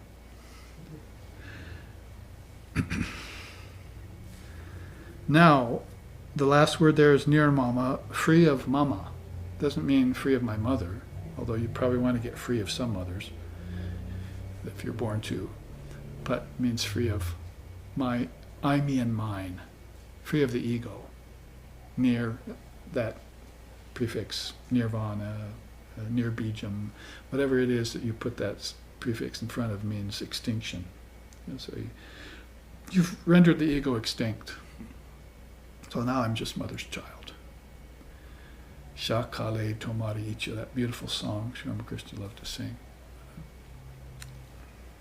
And so Sri Ramakrishna and Sharda are the point there. Sharda Ramakrishna Name Bande Kechere by Sharda Ramakrishna Name Bande Kechere by Vishwabu Bande Shegalo Aha Boli Hari Jai Vishwabu Bande Shegalo Aha Boli Hari Jai Sharda Ramakrishna Name Bande Kechere by Sharda Ramakrishna Name Bande Kechere by. Beautiful Bengali song that 3 or 4 Bengali men taught me in an rundown apartment building in Calcutta one evening. He said, "Oh, Babaji, we want to teach you." So he gave me this beautiful Bengali, but when I found out the Bengali words and meaning, I translated it like this. Precious brothers and sisters, can you hear that distant sound sweeping towards us? Like the approach of a great flood, the powerful names of Sharda and Ramakrishna are storming the boundaries of relative existence. Like a surging ocean of ecstatic bliss, annihilating the imaginary boundaries between matter and spirit. It was Swami Premananda, one of Sri Ramakrishna's direct disciples, that said that. Show me the line of demarcation where matter ends and spirit begins. Or where spirit ends and matter begins. Where's that imaginary line of demarcation? So if you can somehow separate the two, you see. Well, it's up to the devotee to separate the wheat from the chaff so he knows what's essential and what's non-essential. But once he does that separation process, he sees all is one. All is Brahman. I and my Father are one. That's the Advaita in Shakta Advaita Vada path. And Shakta is the part that's revealing it to you. What did we just call her? Revelatory power. How can Shiva reveal himself to you without her? And that gets into this level of teaching with Shiva and Shakti. Let's go on so that we finish this.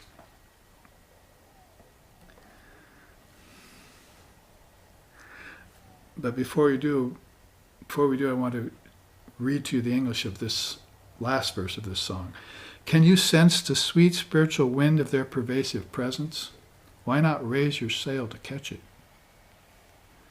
Strike off the moorings which tie the boat of your aspiring mind to the harbor of mundane attachments. Sing Ma, Ma, Ma. Pray earnestly for their grace and take refuge in Kali, the Divine Mother of the universe. Beautiful song by Swami Chandikananda, Bengali, Swami of the Ramakrishna order. Sharda Ramakrishna Name Bande Keche Raiba. You just get together and sing that over and over again and get into a Ramakrishna Samadhi bliss. You see? Like the Muslims doing zikr together, you see, get into this atmosphere of bliss. Well, here's Advaita Vedanta and Tantra as we would explain them in that sense. See, Advaita Vedanta states the basis of it is all what? All is Brahman. In the end, all is Brahman. no matter how you cut it, discern it, and so forth. Sure, you practice your discrimination phase, but once you discriminated away everything, you found out that you can't discriminate away the one who's doing the discrimination. Right? You gave up everything. Oh, that's unreal, that's not real. Only Brahman is real. So you come to the realization that the one doing the discriminating was there all the time. And that's you, and that's Mother Kali. So all this Brahman is stated on that level. The basis for Tantra basically is Shiva and Shakti. Sri Krishna loved that attitude too. He said, when I look out, I see all of this is just the union, the result of the union of Shiva and Shakti. Everything. So Tantra takes a more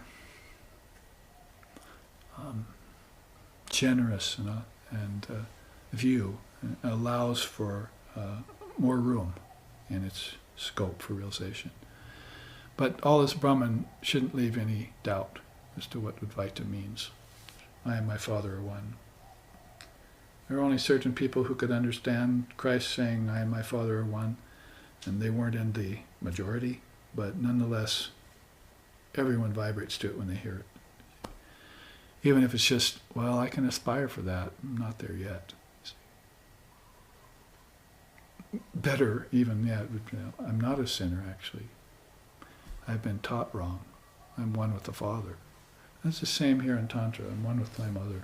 I and my mother are one. And mother happens to have a very close association with Father, Shiva and Shakti. Paramashiva and Parashakti are called at the highest level. Back to Advaita, what's the method for both of these? Well, definitely the method in Vedanta would be Viveka. Swamiji named himself after that, the bliss of discrimination, because he was coming west. Because when he was in India, he was calling himself Satyananda, or Satchidananda, you see. And he wanted to call himself Ramakrishnananda, but Sashi took that. One of his brother monks wanted that name, so he gave it to him. So walking around India as a young man, after a master had passed away, he was calling himself Satchidananda. He came west, he thought, I think I know what I want to call myself in front of these people. Vivekananda, because I want to bring out this need for people to separate the wheat from the chaff, to see what's real and what's unreal. Or even in their very lives, concentrate on what's important and what's non-important. Be able to have that ability to shift out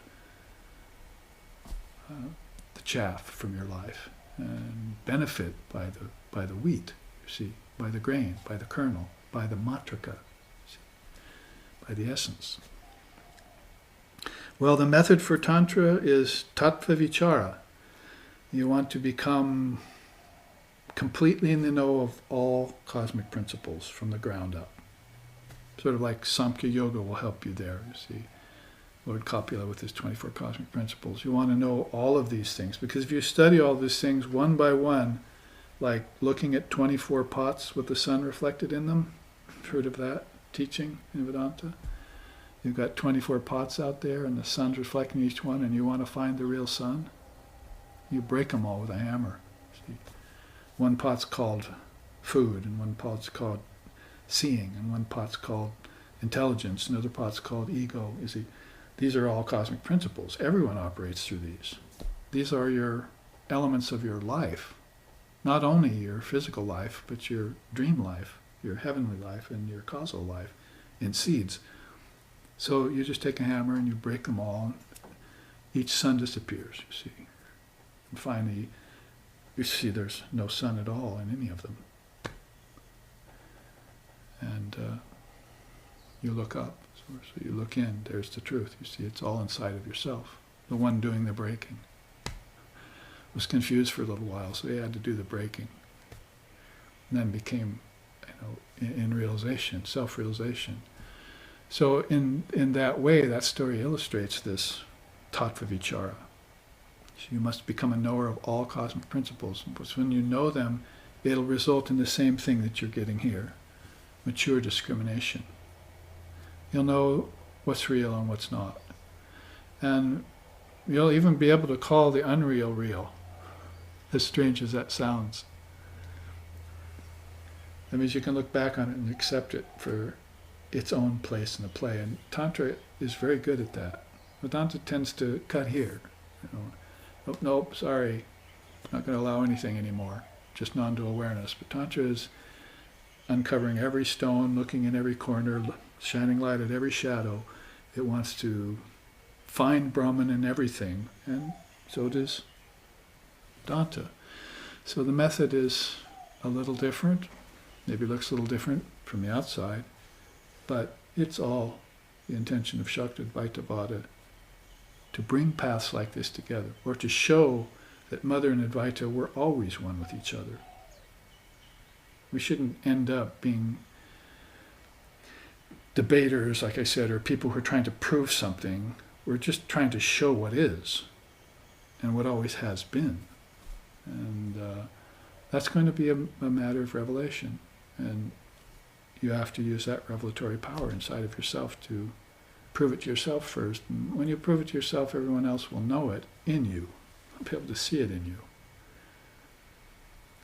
People, sometimes I noticed with our founder of SRV, like Sixon, when he was at a distance, they sometimes criticized him for his ways, the way he did things. But when he was in their presence, they all loved him. Like, I saw a minister once keeping distance from him. I left the room for a minute, came back. The minister was hugging him like it was his long-lost friend, like he was God in human form. Actually hugging Lex, you see, hanging on him. So when a great soul like that is in the room, everyone loves him. As soon as he goes away, doubt sets in. And unfortunately, that also happens with you and your guru, and with you and your sangha. And until you become nirmamo, free of that ego that doubts, then you too might suffer that. But as soon as that's gone, then you'll embrace it all. And this is what all of Brahman means, and this is what Shiva and Shakti epitomizes. How about the body-mind purification? Advaita Vedanta uses tattva gyan and upasana gyan. That is, tattva gyan means wisdom of principles, dharma. You see, if it's going anywhere lower than all is Brahman, the next step down is dharma. See? Oh, I think I'll fall down to the teachings. Most people are trying to raise themselves up to those very teachings and having a hard time of it. Probably getting stuck in heaven with morality and ethics. But these souls who know about this, if they step down at all, it's called going from Advaita to Vishishta Advaita. Going from non-dualism to qualified non-dualism. An example Vivekananda used to give was when Christ talked to his own close disciples, he said, I and my Father are one. But when he talked to the Pharisees and the people who didn't have that close communion with him, then he would say, I'm the vine and you're the branches. So that's the difference between non-duality and qualified non-dualism. At one level you're one with the Father, and at the other you're the branch, you're the vine that other branches are connected to. If you're a Jesus or a Buddha, you see. So you have to come down to that level. Say, oh, you have a connection to God through me. See? And that's true through the disciples and the spiritual preceptors, through the acharyas and so forth, and through the devotees and the gurus. That's a high level of understanding. It's not the highest, but it's long ago transcended pray to your Father in heaven duality. It's not doing that anymore, see? Because heaven's inside, and prayer is futile until you find that thou art that. Then you're praying to your very self. You have been the whole time. And who is your very self? Mother Kali. She puts the Atman in all beings, the Tantra says. She inserts the Atman into every being, keeps it there and tends it. Yeah, that's why they often sing to her beautiful, beautiful songs too.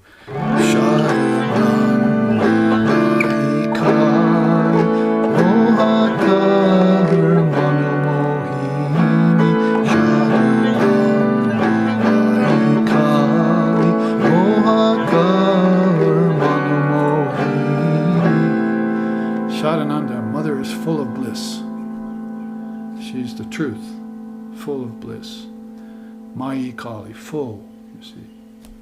Moha Kali, Manomohini, she is so full of truth and so full of bliss that she even puts Shiva into bliss. She enchants his mind. Mano Mohini. Mohini means enchanter of the mind.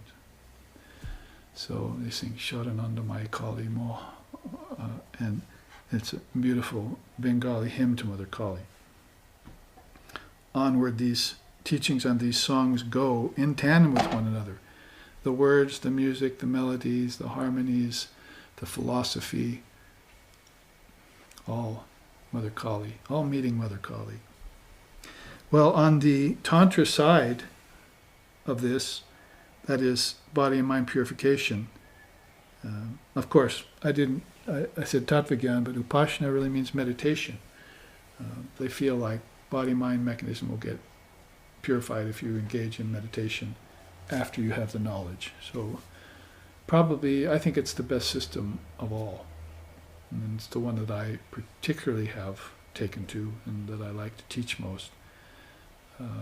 Although I like worship and puja and other things I'll engage in. But to me, if you purify your ignorance with knowledge, the truth will come to you as a matter of course. And so learn the Dharma and meditate, and that's all you'll need. The body-mind mechanism will become pure, or it'll reflect nothing but purity at its own level. In Tantra, they use Buddha Shuddhi and Chit Shuddhi. They actually step down a ways from Vedanta and say, I'm going to purify these very objects. Buddha Shuddhi means to purify what I'd like to call deify objects. So, basically a lot of paths based on Viveka are going to shy away from the objects. You must get non-attachment to the objects, and you must give up objects, and you must not have possessions. That's the whole Vedanta yoga kind of way of proceeding. And for people who are attached and do have a lot of possessions, it's a good route. You need to engage that. Many people would benefit by that. However, if you were to engage it in the tantric way, you would say, oh, beautiful thing, you see, I'm so attached to you, right? I think I'll give up my attachment, but I love you, you see. You're perfect. You're a form of God, you see. It's not like pushing it away, it's deifying it. And the same will happen with your food and your active eating. Same will happen with your purification of the senses and everything. Is going to be a matter of deification. So, renunciation is not condemnation, it's deification. I heard Swami Sheshanandaji Maharaj, my guru, say that a couple times. Renunciation, which is necessary for most people, would be very beneficial for some people who are too attached, for instance, is not condemnation. Renunciation isn't condemning things, it's deifying them. Now for a monk to say this, a man who lived his whole life as a monk and never had possessions in his whole life, didn't have family or money or bank account or any of that, to say that is a very marvelous thing to hear for a Western man, as I heard it in my 30s. I puzzled on that. I marveled at it. Because renunciation up to that time me was, I think maybe I might become a monk, I think I have to give up this world the way he did. See? And it wouldn't have been a bad thing to do, but it wasn't in my destiny at the time to do that. It wasn't in my karma. It wasn't in my lifetime plan. We can't all become monks. Buddhism tried to make everyone monks, and Buddhism almost failed to exist. The lesser vehicle began to shrink, and they quickly moved to the middle way, the greater vehicle, partially because that you had to be a monk to get enlightenment. So now they started including everyone in. Oh, you can still get enlightened and not be a monk. Let's just provide for that right now, I can tell you, because we want to be able to give the Dharma to everyone. It's going to be best for them. Otherwise, how can I call my religion compassionate? See? If I just free a few souls and leave the rest to go to hell in a handbasket. So there was a lot of practical thinking in religious movements that was of benefit to all of us. So But to hear that said, renunciation is not condemnation, it's deification from a monk who had lived most of his life there in the West teaching us Vedanta. Was very beautiful. I see that his outer garb and everything shows him up to be a complete renunciate of everything in the world. But his inner attitude seems to be a matter of deifying everything. And he's looking at people as Atman, not human bodies. He's looking at food as Shakti, not food. Where's the line of demarcation between matter and spirit, right? We just said that. That line got removed in him at some point in his aspiring stage, becoming a truth knower, a jivan mukta. See? Now he's living in that. So now I have to figure that out, how he did it, and do that myself. See? Whether I'm a monk, a householder, a worker, a warrior, or a street cleaner, I have to do that. See? So that's Bhuta Shuddhi. Purify every little thing. See? Bhuta means, it's a strange word, it can mean ghosts. In Sanskrit it can also mean objects, elements, worlds. It can even mean world. This is Bhuta Loka right here. See? The world of solid objects. So in this case they're pretty much pointing to that. Deify everything here. See it as, if your guru comes along and tells you it's not Brahman, and take that in the right way, but then call it a manifestation of Brahman. Because a reflection of a sun in a mud puddle, or a reflection of a moon in a mud puddle, they say, may be an illusion, but it's an illusion that can teach you. As you reach out there and touch it, and the moon, in the mud puddle wiggles, and you say, oh, that's not the real moon. But what's the result of that? Oh, I see, you see. So you look to the real thing through the manifestation. So I started this class off today saying, pratika, an object, if I meditate on a stone Buddha or a statue of baby Ram, isn't that deifying something, and won't that take me to the real thing? We have a problem with this because we've been taught in Christendom and fundamentalism, fundamentalist Christianity, about image worship and its evils and devil kind of thing, you see. But that's never how India looked at it. It always looked at deifying the things. They knew the thing itself wasn't Brahman. In fact, they taught that. You're not actually taught that in church. They don't say why you shouldn't do image worship. You're only told because Jesus is the only image you should worship, you see. But in India, they weren't saying that. They were actually telling you, oh, it's not the image that's real, it's the underlying substratum that's behind it. It's Mother Kali behind it, or it's Lord Shiva behind it, or it's Brahman behind it. It's the light of consciousness behind it. It's pure conscious awareness behind it that's real. But you're using this image to get there. See? It's allowable. Because you move forward to that reality by stages. Enlightenment dawns in the mind by stages, said the oldest avatar we can think of, Sri Ram, whom we often sing about too, remember? Shri Ramachandra Kripalu Bhajamana Harina Bhava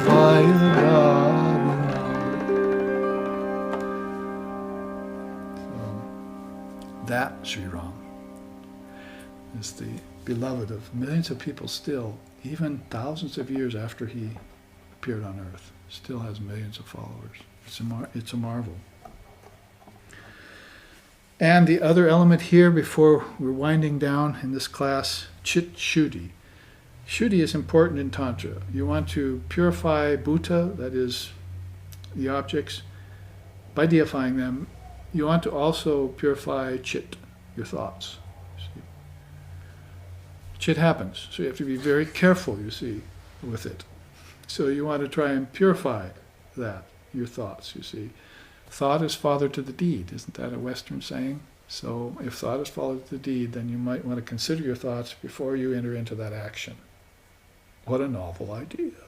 See, that we should actually do that and become conscious. We know that all action starts off as thought, and actually all objects start off as thoughts too. That's one thing we don't know in the West. We could probably make sense out of thought as father to the deed because some wise person in the West said it. But to say that all objects started off as thoughts, we can't go there. The line of demarcation between matter and spirit is too thick on that one, you see, for us to go there. But it's the case that your thoughts become objects. The collective mind has produced these worlds of name and form together, and they're enjoying them and suffering them together, and the karma is being produced together. But it needs to be neutralized by another force. You have to go to a higher level of where the problem was created in order to get rid of the problem, just like Einstein said in science too. Problems created at a certain level cannot be solved at that level. You have to go to the next higher level, look back at them, then you can solve them.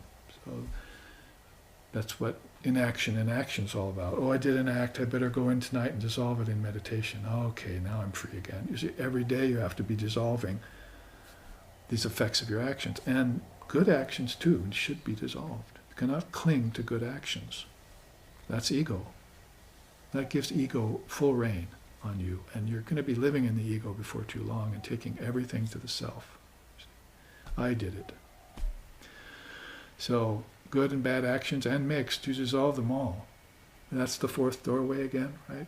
Of the threes I'm talking about. Good actions, bad actions, mixed actions, and then no action or dissolved action. It's not only desirable, it's superior way of living your daily life. Try it. We should all try it. In the remaining time, which is probably about 5 minutes, I should mention that between Bhuta Shuddhi and Chit Shuddhi, which I didn't put on this chart, there's also Kriya Shuddhi. You have to purify the energy. See, a lot of this has to do with creating an altar in your home or a temple. You see, you're doing an act, and you should do it consciously. The energy that you're doing it with has to be pure. And then the thought, the inception of it has to be pure. So they want you to have purity in all three levels. That's a tantric teaching, the three shuddhis, three kinds of purity. It's beautiful because we don't, just like three gunas is sort of peculiar to Vedanta, the three shuddhis is peculiar or particular to Tantra. And they're a great meeting place for Triputis. So, energy, an atmosphere has to be, when you say energy, you're also kind of meaning atmosphere, aren't you? There's an energy in this atmosphere, right? You felt it when you came in. And if you go down the street to some party house or something, bar or something, there'll be an energy in that atmosphere too, you see, and you'll have to filter that and do something with it, you see. So, Kriya Shuddhi would be keeping that energy pure and flowing, you see. And then your thoughts on one side and your acts on the other will also follow suit. You see. That's a beautiful teaching. Let's end here with this teaching on Purnahanta, non-dual I in its fullness. I mean, you could probably say that Tantra and Vedanta agree in this. I think it leans more towards a tantric teaching myself, Purnahanta. But Lex puts it very nice here. That is our founder in SRV, Lex Sixon, says about Mother, she is called Parameshvara, Paravak in the Agamas, Shabda Brahman in the Vedas.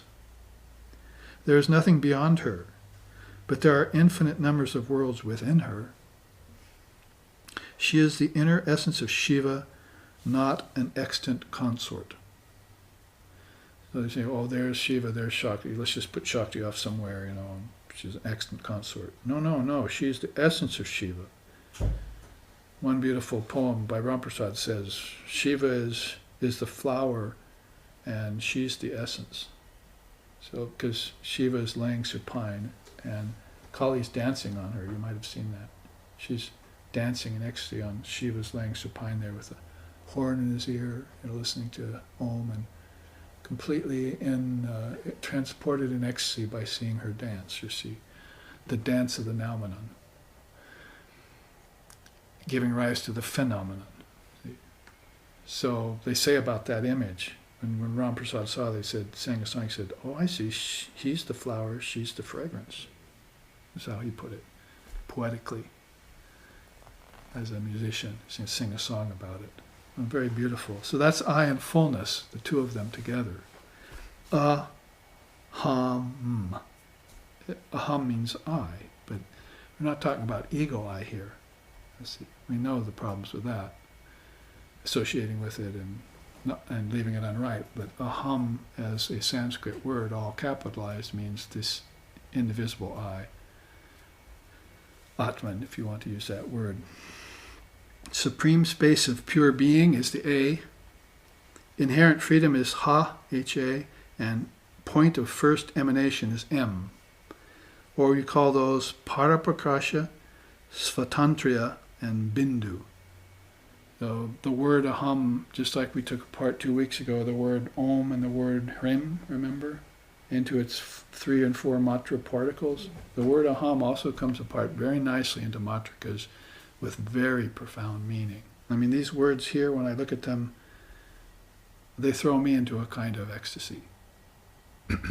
Not the kind that makes me stand up and dance and sing, although I probably could do that too, but the kind that puts me in a very deep state of contemplation about them, their meaning.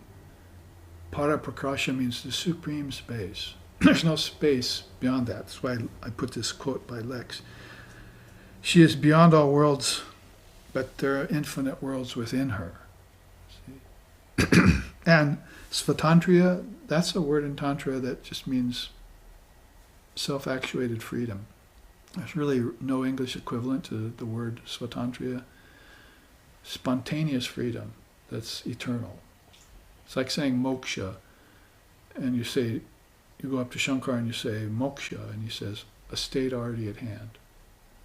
Isn't moksha liberation, sir? No, the soul was never bound. How could it get liberated? You're not understanding the word here. You see, the soul was never bound, so it could never get liberated. It was not bound in the first place. You're thinking like a Westerner, you see. Or like a dualist, or worse, like a drooalist. Start to think about these things after you've met Mother Kali, or while you're meeting Mother Kali. Then consider the teachings. They're her teachings. Bring her into it. Don't just rely on your ego, to sort of relate it to you after the fact or something, or your own interpretation, not listening to the teachings of the guru and having your own, did I understand this right conclusion? But if you had been listening, you would have gotten it. You see.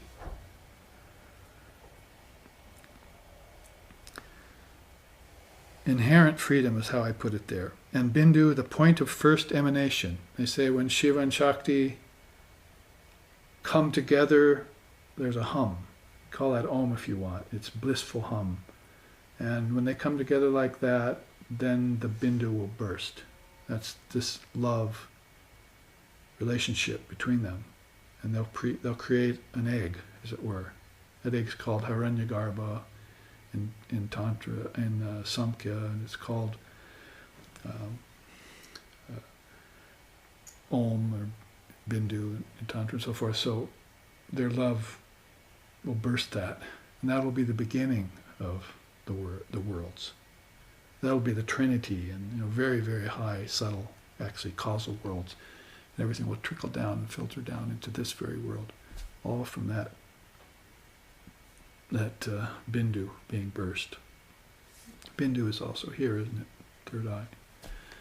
You associate it with the third eye center. So it's happening at a very high level, their union. And in fact, when Kundalini rises, as it were, or deepens, and it encounters these various different centers with their different petals and their different numbers of worlds, then Shiva's already here, and Shakti's marching upward to meet her. Why?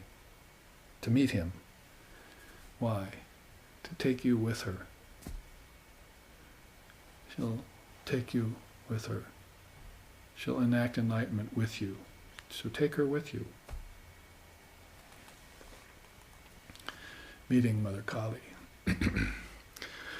Om Tachnaya, Om Tachnaya Ravrenne Mahe, Gatung Yagyaya, Gatung Ye no Pataye, Daivi Svastrastu Naha, Svastir Manusevyaha, Urdvam Jagatu Bhesadam, Sang no Astu Dvipade Sang Chatushpate, Om Shanti Shanti Shanti.